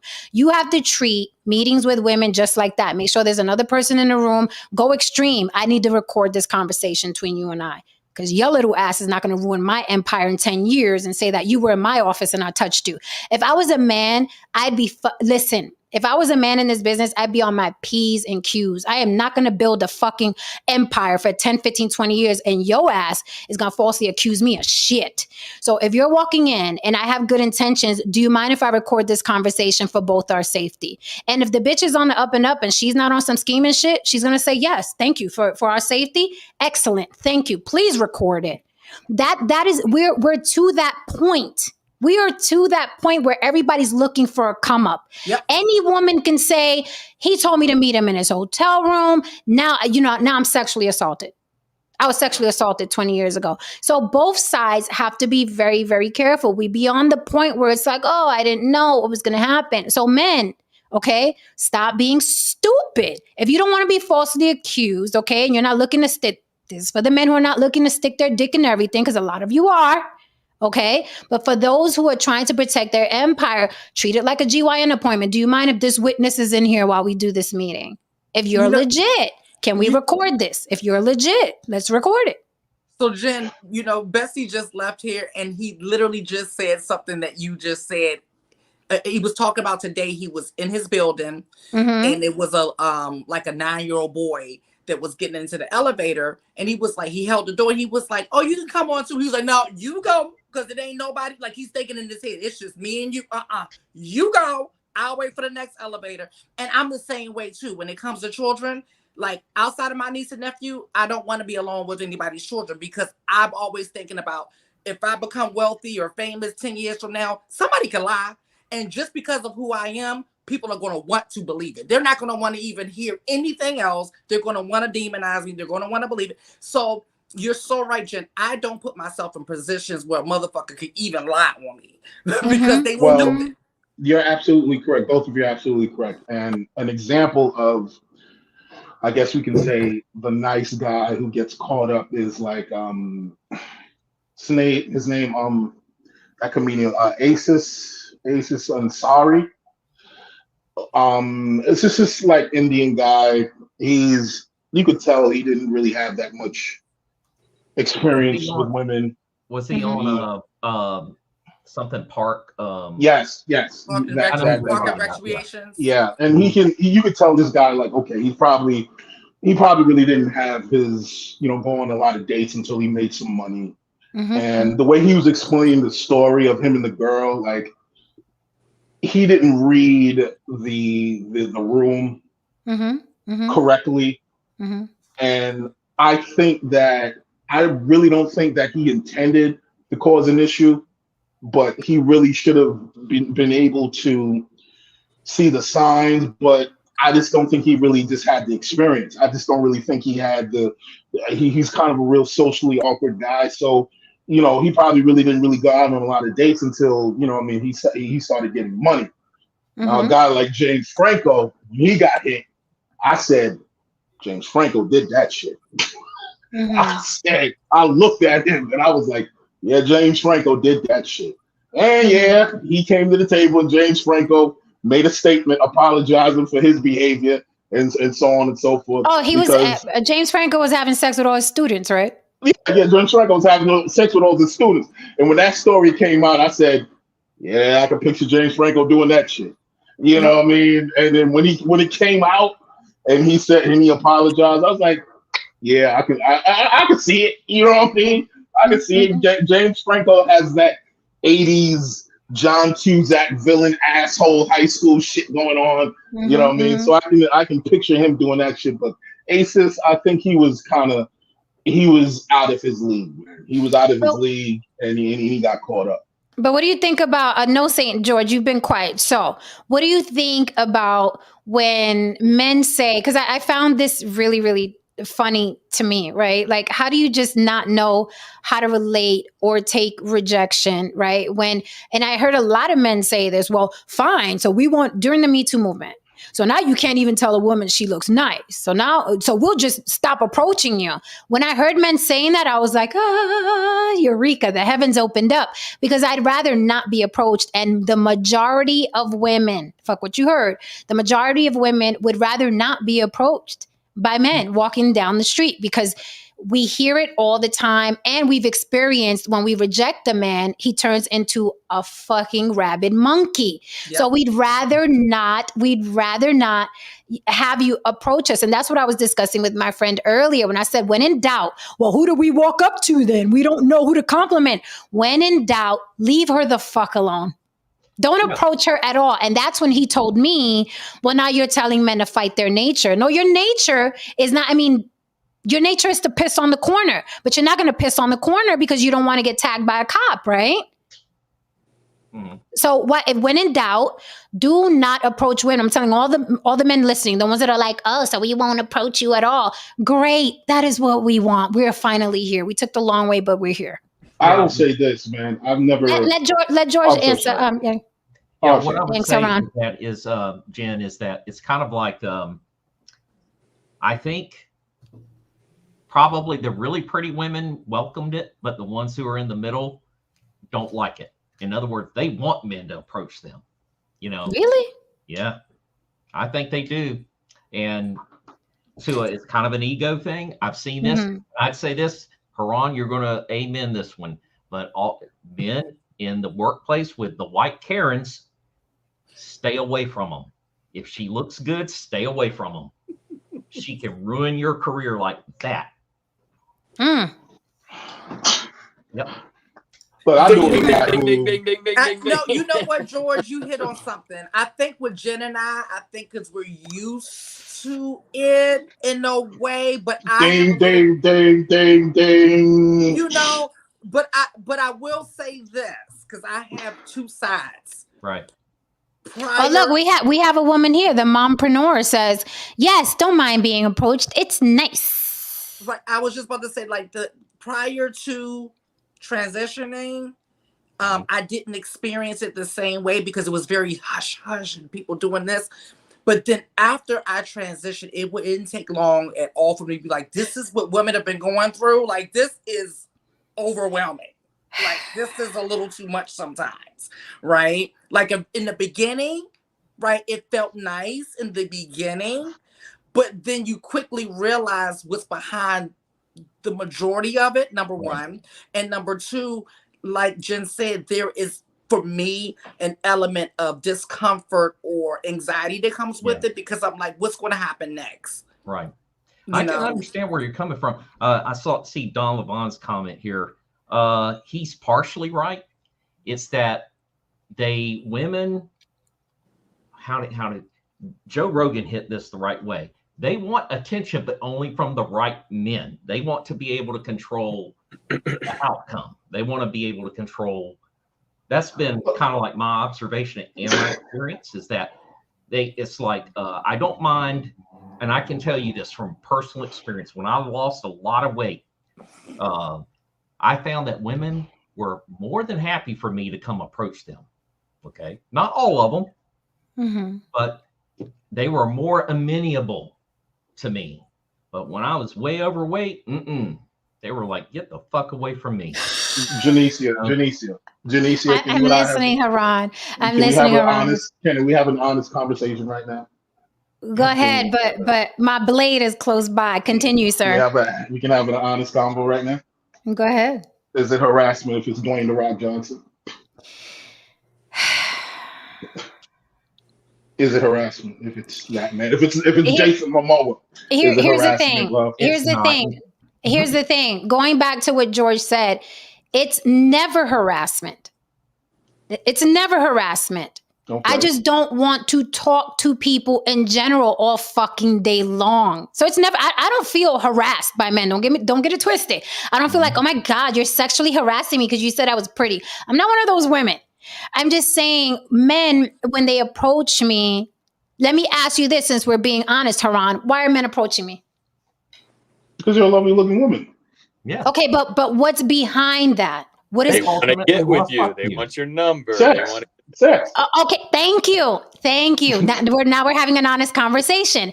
They look at me as a sexual object. Like I want to get to know her, to get her number, to eventually fuck her. They're not looking at me like, wow, what a wife. They're looking at me like she is sexually attractive. Look at that little six pack. I wonder what the nipples taste like. Are they kinkles or are they the pointy ones? Right? Okay. That is why they're approaching. So with that said, if we're doing this mating dance, even in fucking nature, it's a dance, and the animal, the silverback wins. And that's what's fucking annoying. The animal in nature doesn't fuck the fucking lion with the pot belly, right? And the little mane, right? Okay, so you're honest. You're being honest now. The lioness goes after the lion that fucked everybody up. Women are the same way.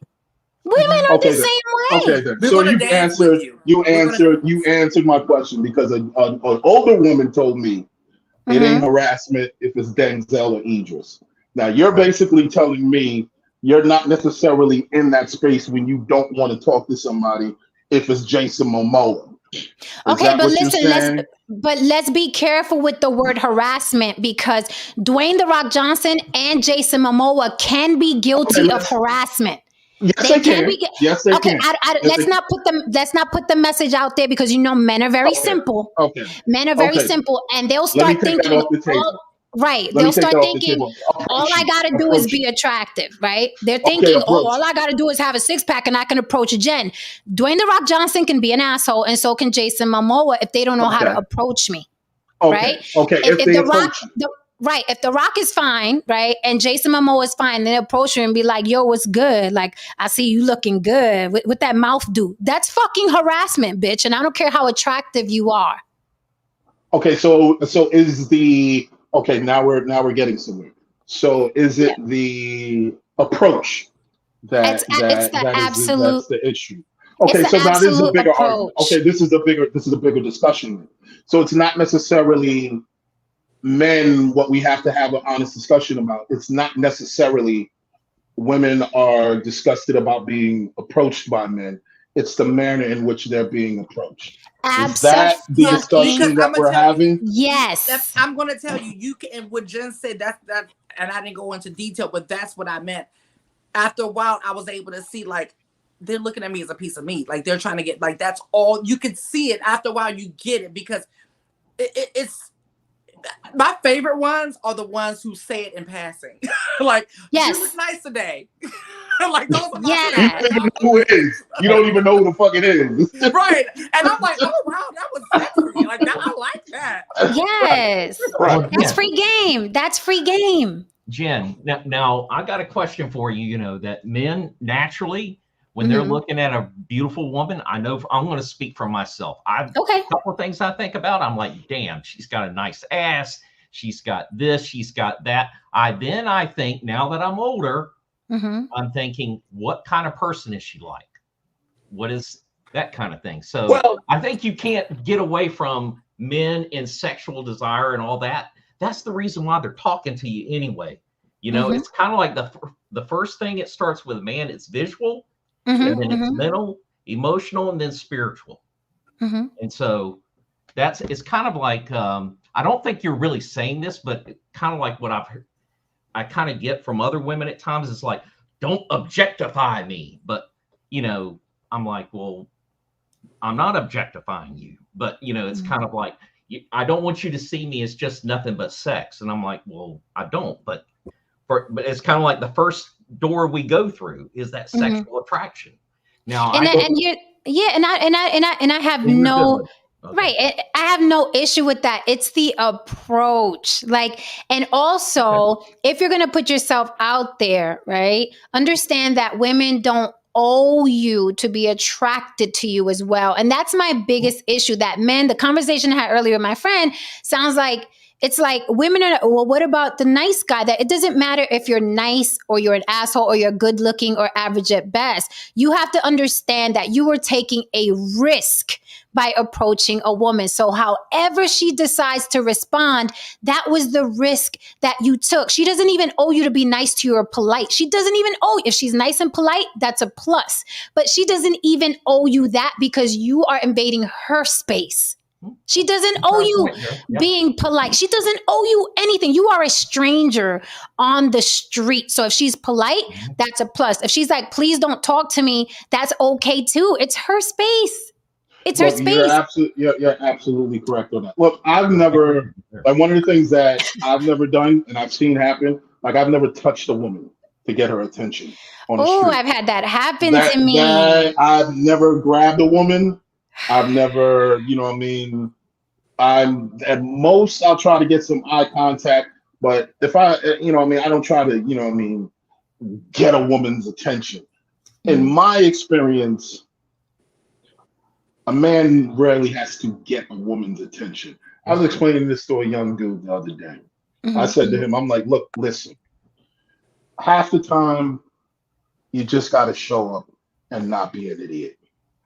Yeah, a lot of times, especially if you work in close proximity with each other, she's probably planning a day where she's going to get your attention.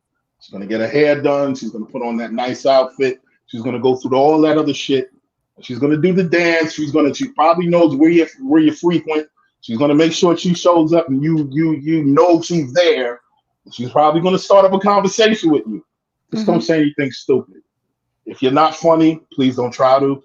You know what I mean? You know, just go along when in doubt, to shake your fucking head. And at the end of the day, if you don't go down that road, and if you say something stupid, half the time the reason why they're upset is because they probably went through a whole big thing to get your attention, and the shit was a bust. This right here, this comment right here, these fucking elbow grabbing motherfuckers. I tell you, I wanted to slap the fuck out of them. You elbow grabbers, all right, need to be punched in the throat, Ray Donovan style. Okay, this shit right here. Technically speaking, that's assault. And he knew, but look, he knew exactly where the grab was. The fucking elbow grab. Like you need a throat punch. Okay. Technically speaking, that's assault.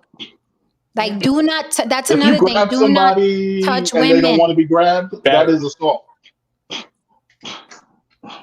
Maroon Planet says, I've seen it. Why random guys are grabbing women's hands on the street. Do not touch me with them dirty fucking nails. Okay, do not fucking touch me. But it goes back to the approach, and let's not act like you have to be attractive.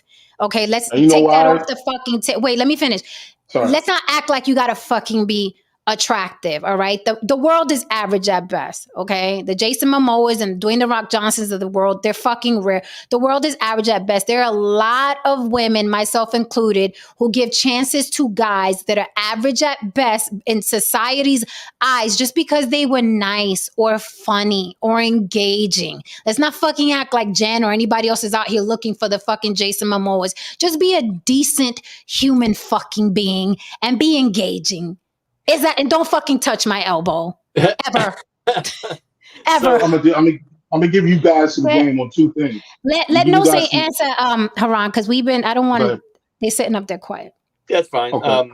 No, I was gonna say, if you watch long enough, Jen has talked about some of her ex-boyfriends not being the best looking guys. So, but I agree with it's always the approach. I don't, people that overreact and say that, oh, I guess nice guys can't go up and say anything to a woman anymore, are definitely, it's just an overreaction, or it's just very oversimplification, because I'm not the best looking guy in the world, and I've never had a woman say, don't talk to me. And I've complimented people, but I'm also not one that is looking at them like a steak dinner, like, hey, mama, I do it more respectfully. There's a respectful way you can tell, hey, you look nice today.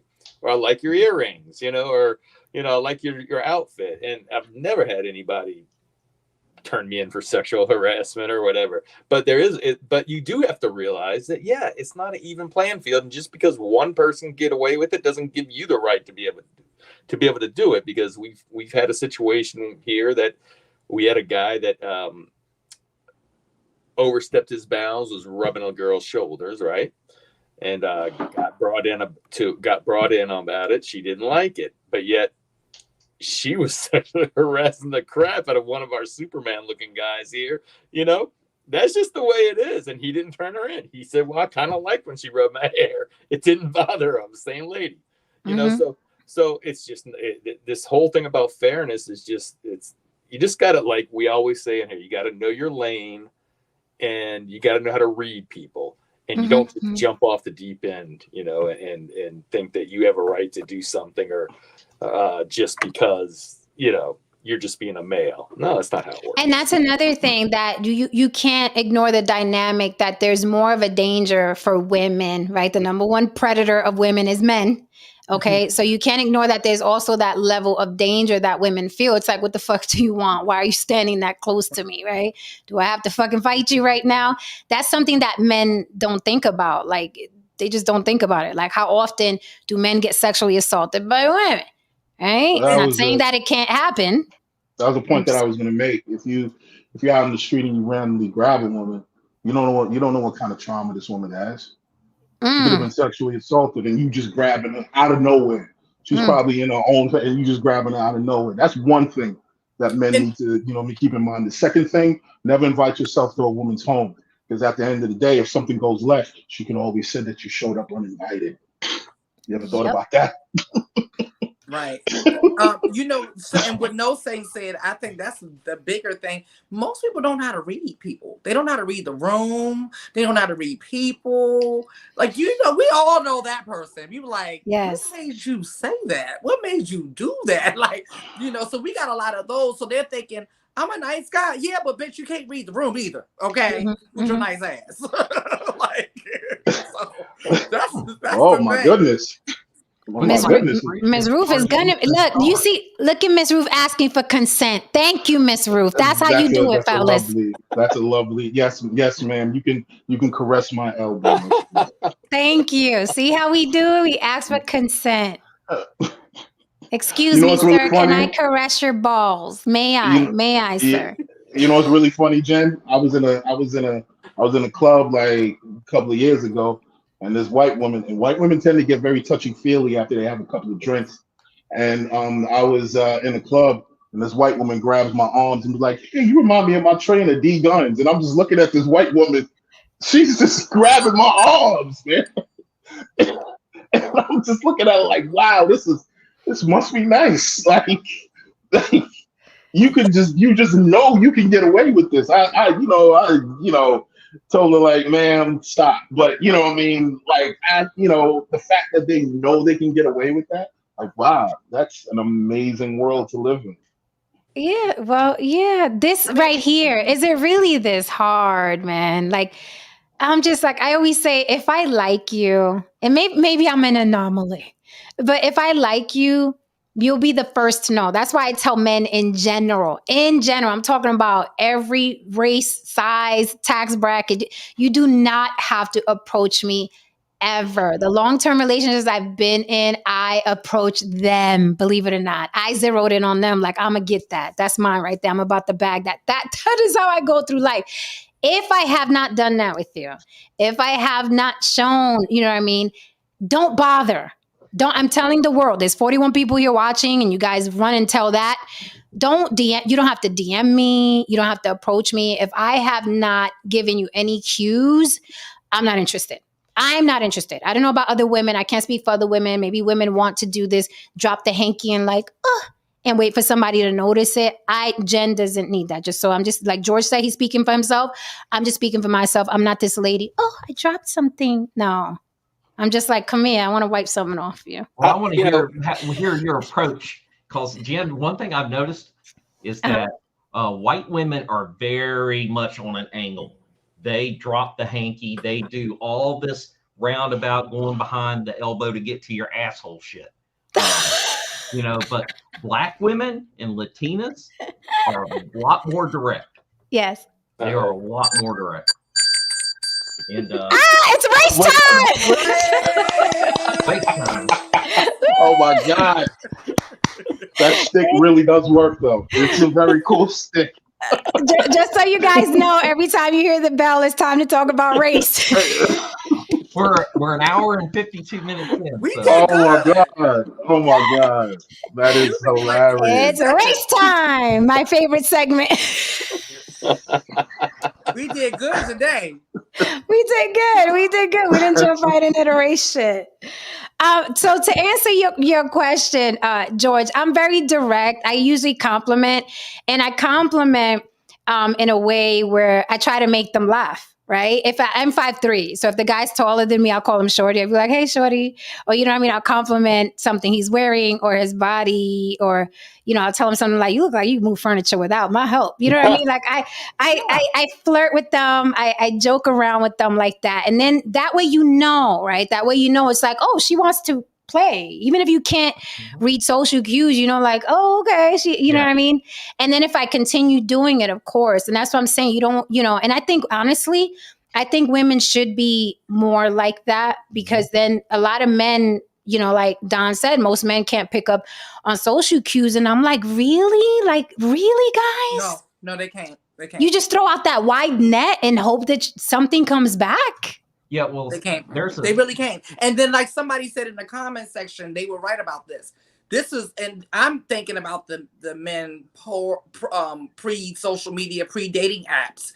But now, with the dating apps and social media, when they're not even used to talking to humans, it's gotten even worse. That's what I was going to say. Yeah, they really don't know how to read the room now. I mean, the social and I was going to say, it's going to only get worse. Like, it's bad enough now. It's only going to get worse because of that. Because, like you're saying, people are on apps. First of all, they're on apps where women are going to to get likes and things like that, they're going to treat you a lot nicer. You can tell, oh my God. And they're on there for that purpose. They're on there to show off things, and they're not going to sit there and say, don't look at my ass. No, they want you to look at their ass. And they want you to tip them. They want you to tip them. You're right. They want you to cash app or whatever. And there's nothing wrong with any of what we're saying. But what is wrong with it is it's bringing up people to think that they have a right now, or that it's acceptable. It's an acceptable behavior on the outside of the internet. And so, sir, this is not a comment section. This is Walmart. You know, it's I guess for me, my experience is, I guess it's age dependent. I mean, you know, older, you know, Black women or Latino women, they kind of ask to see your dick the second week. In my experience, this is kind of like they kind of just cut to the chase, I guess. You know what I mean? They ain't really got time to play around. We do the kissing dick check. Yes, we do. You know what I mean? They just be like, I think you said you were 5'8". Is that right? 5'9". 5'9". Yeah, I can see why dudes hit on you. Yeah. Okay. Wait, so just curious, what are the heights of the guys on the panel? I'm 5'9". 6 foot. I'm 5'8". I'm 5'9". George, you're how tall? 5'8". 5'8", 5'9", 6 foot. Okay. Rod Veal. In a party environment, the rules are a little different. There wouldn't be a hookup culture without men and women touching hands and elbows and taking chances. I too have groped in a party. Have been groped in a party, and I liked it. See, here's the problem with these statements. In a party environment, the rules are the same unless a woman is giving you cues. Like, you guys have to stop thinking like this. That's why you catch cases. That's why then you go crying about, but I'm a nice guy.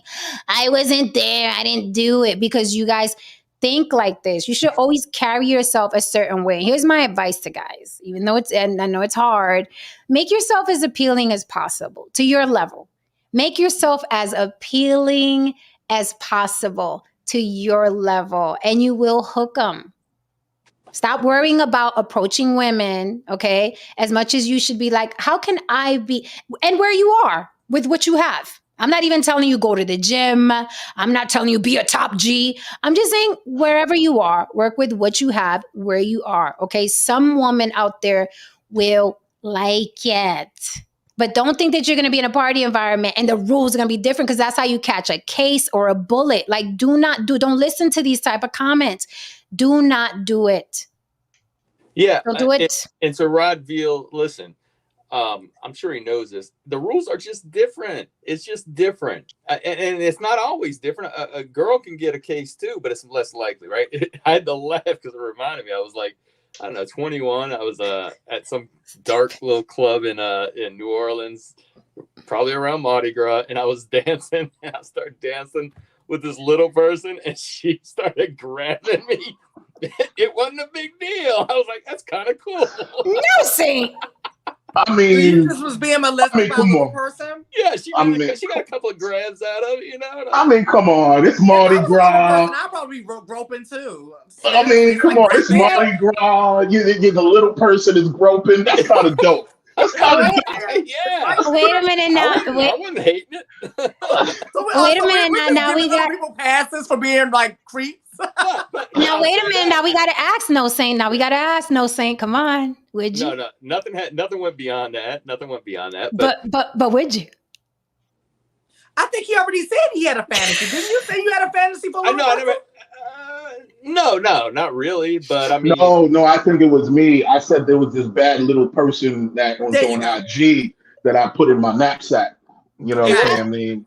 I knew it was said on the panel. I knew it was two people that night. She's fine though. She's pretty. She's really pretty. You know. But I mean, but what I'll say to that is, I wouldn't have approached dancing with her. I wouldn't have gone groping her, because that's just, it's like Jen said, she made the first move, right? Right. It's always best. Yeah. Right, Matter of fact, even Justin. People who like little people, though. There's a lot of people who are attracted to little people. Yeah, there's nothing wrong with the little people. See, but it goes back to what Mr. Justin said one time here on a Freaky Friday, where it's your goal has to be to make the woman want you and want you really bad. And that's when it's good. And that's when it's good, when you make a woman want you versus chasing, right? Because what do they say? If you're chasing, the person is running away, right?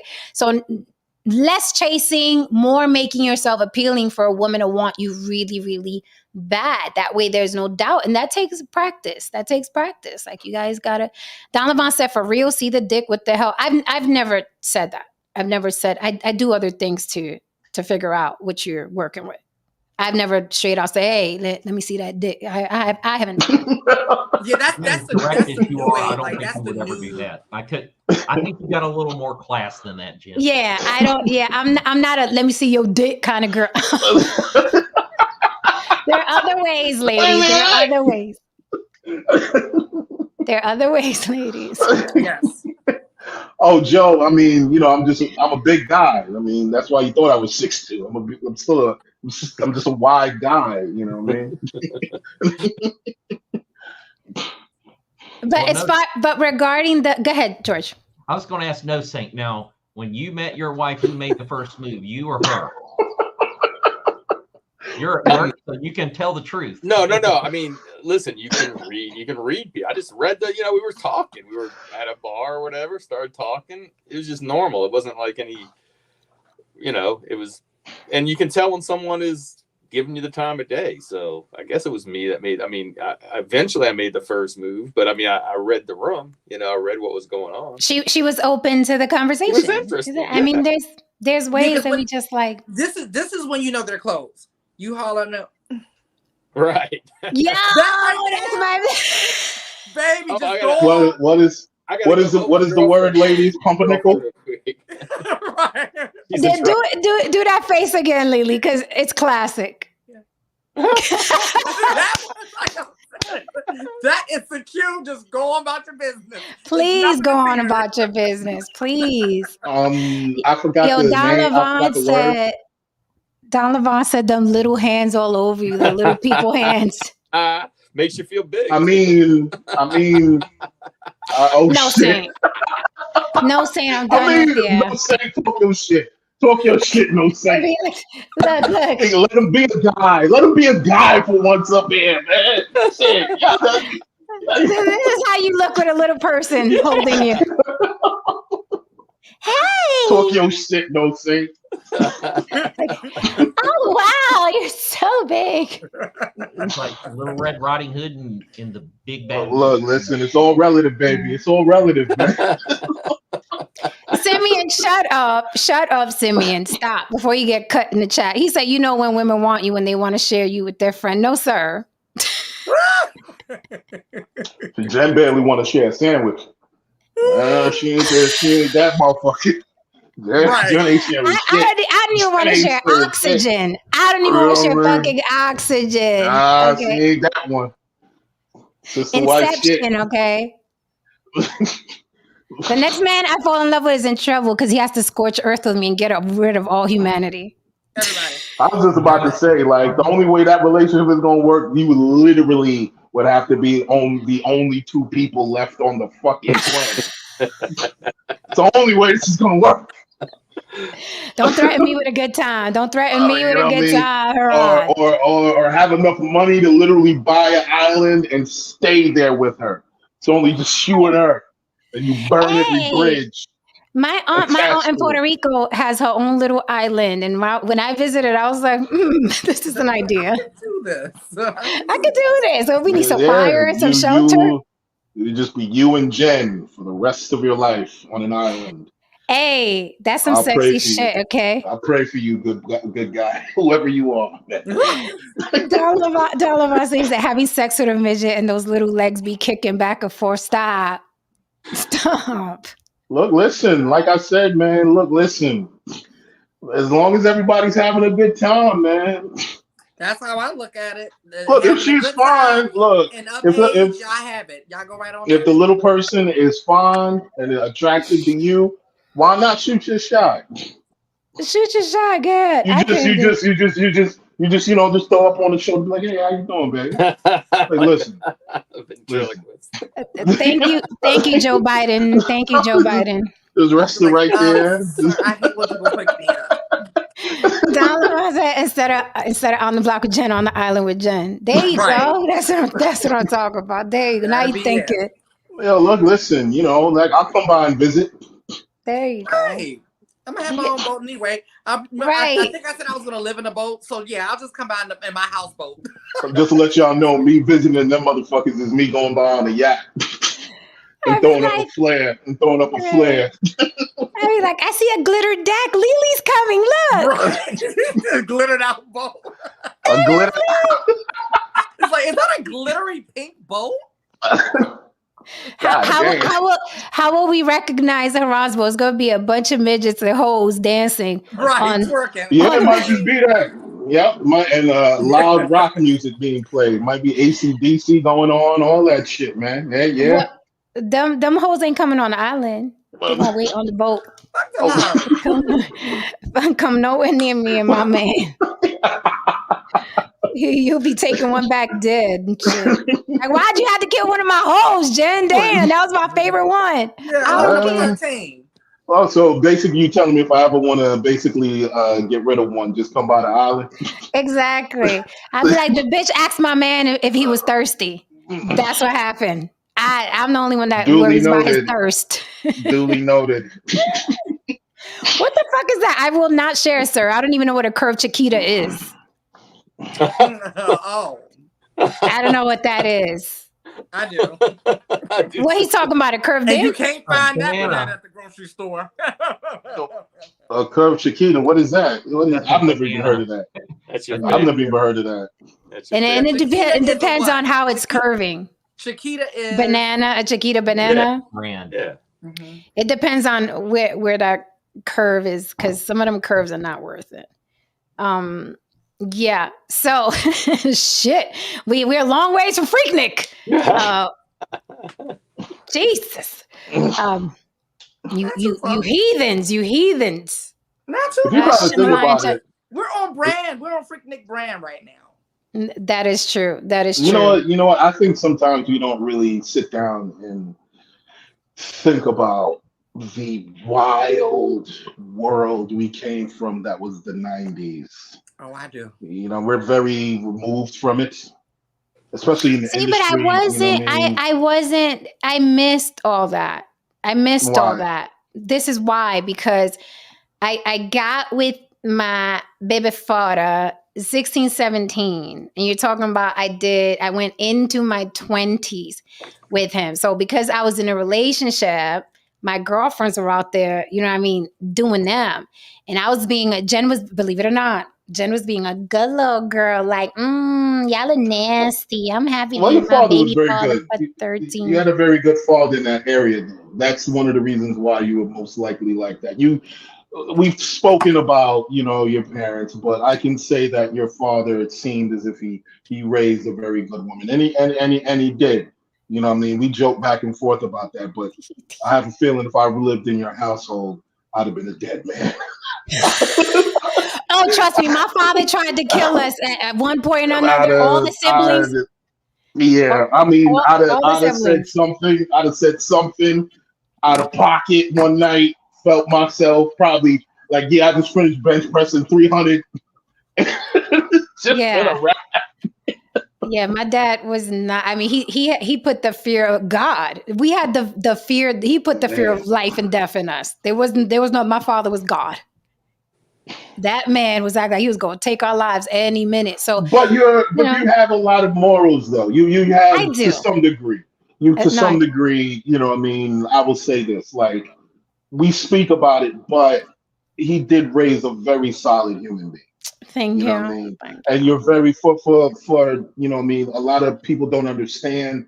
You have a lot of very traditional values. I do. They don't deserve me, Haran. They don't deserve me. You have a lot of traditional values that are very appealing. I will say that. I still get the warm rag, Haran. I still get the fucking rag. They don't fucking deserve me. Even you, Lily. Even you, though. Even Lily, you too, though. You have a lot of very traditional values that I guess you have which is the little ironic. soul, which is crazy. Come back with a little rag. I'd be all like, baby, you don't got to get up. I got and you. I'm that girl. And so me and my bestie literally had a whole like not argument, but like we were going back and forth because I've retired from relationships. He's like, I don't like that idea. because I am that person in a relationship. Like I'm the warm rag girl. I'm a Stepford wife. Like I'm a freaky Stepford wife. Like I'm all in. So he's like, you're meant for you're built for a relationship. You're good in relationships. I was like, that's why I don't want to be in one. That you just gave me my reason of why I don't want to be in one. That's my issue too, because I don't know when's the last time I was inspired to get that warm rag. Like I'm the warm rag girl, but I haven't been inspired to go get that soapy warm rag. I'm not inspired in a very long time. Yeah. You'd have to be. Listen, I know I'm an asshole. You'd have to be super taking care of me for me to go to default back to my, Stepford wifeness. And that's what I told him. I said he would have to be so freaking amazing, like, and for me to get that desire back to being a full monogamous traditional. Oh God, just the thought about I don't know. That just like he'd have to shoot glitter out that dick, and the glitter would have to be dripping down my leg when I get up and shit. And I'm like, I mean, there's nothing wrong with look. There's nothing wrong with the way you guys, view the world, your traditional ideas. I'm still a traditionalist, even though I tell you guys, I sucked a lot of time as a boyfriend. Ron, you're polyamorous. You are not a tradition about shit. No, but wait a minute. In some regard, that's still a tradition somewhere in the world. So, So, to some regard, that can still be considered a tradition, but I still believe in treating women like I still believe in treating women with a degree of dignity, with care. Stop the cap. I believe I believe in flowers. I believe in I believe in a lot of traditional shit. I do. But I just have some instant moments. And no Saint is trying to take Tristan's job right now. He's not here. I'm substitute. The timing on that was very It was fucking impeccable. It was impeccable. And then E Black. Why is it that somebody always clicks on us when we're knee deep in some crazy shit? I'm like, what are y'all talking about? It's really be burning. I think Legs always shows up when we talk about the wildest fucking shit. We don't see him for like 3 days. He shows up and be like, yeah, well, midget sex. And like, huh? Like, oh God! Like yesterday, he walked. What was it? On the weekend where he walked in on. We were talking about massaging balls. He was like, "Y'all massaging balls? What the hell are y'all talking about?" I know Kane would be like, "Yo, they be talking about some wild shit." What the E Black? We didn't start talking about this, okay? We talk about Freaknik. We talk about Freaknik and what the Black Manosphere is gonna do with the Freaknik footage and all that. That's what we were talking about. Yes, Miss Ruth. No saint is in rare form tonight. No saint is in very rare form tonight, and I like it. He's having a guy night right now. Right. No saint is being a guy tonight. That's what I'm talking about, man. What is happening? My tits ain't even out tonight. Shit, I'm gonna cover up more often. I'm about to say, this is a full moon night, and Jen and I covered up from head to toe. Okay, look at that. Look at that. I did notice that. You have this. It's Monday. It's Monday. 90s Howard University hoodie on kind of thing. Okay, right. I'm doing the Afro Latina with the door knockers, like pod to the people, sister. Right. Yeah, we went back to Howard 93. Yeah. Crenshaw. When the women were beautiful and the bodies were natural. Amen. Say that. Okay. Yeah, but now the women are going back to natural and the men are starting to get the work done. Right, the BBLs. The money. Yeah, I read the data. They've been spending more money on abs One dude need to get his goddamn money back. He had like one pack and it cost like $4,000. I'm like, Jesus Christ.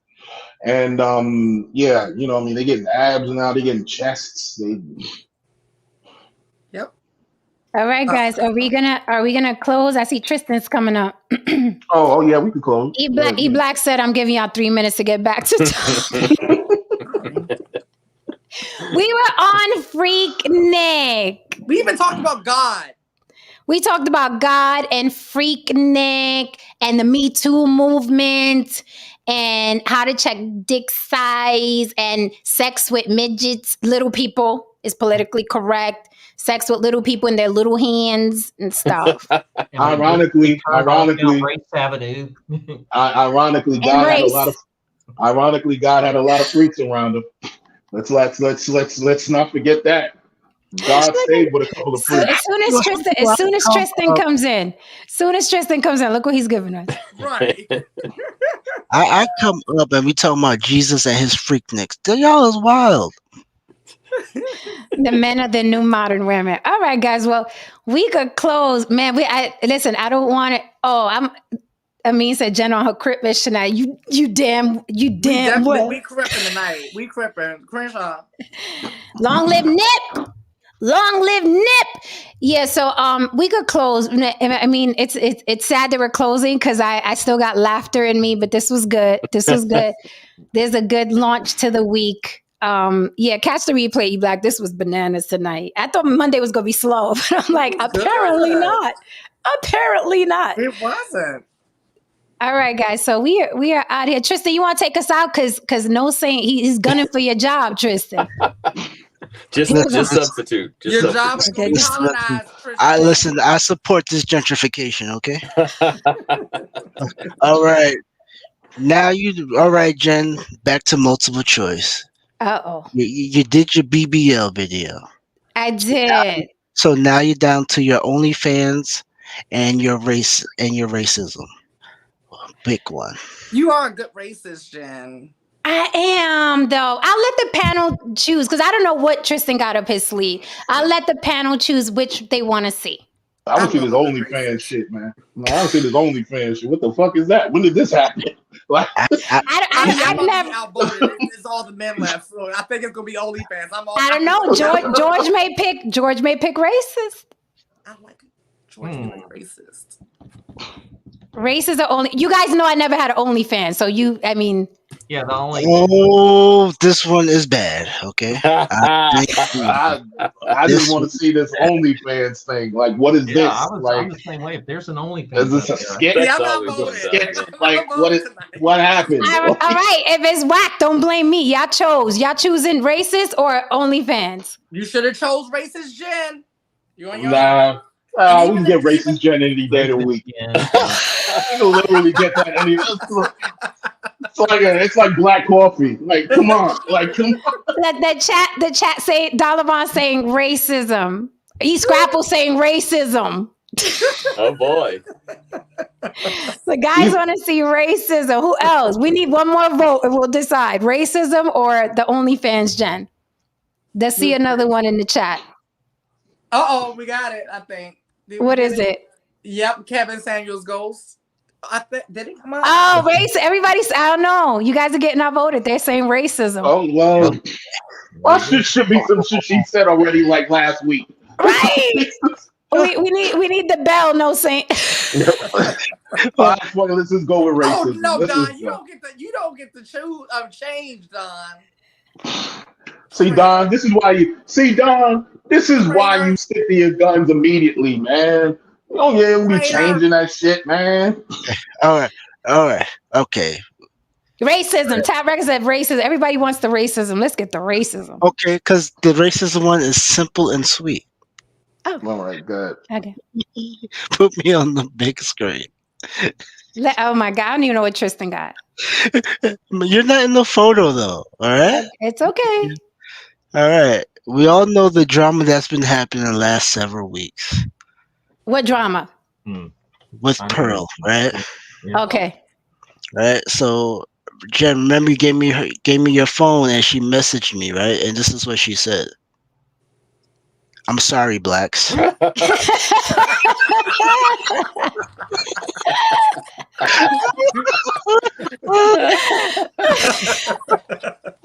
love you all, class.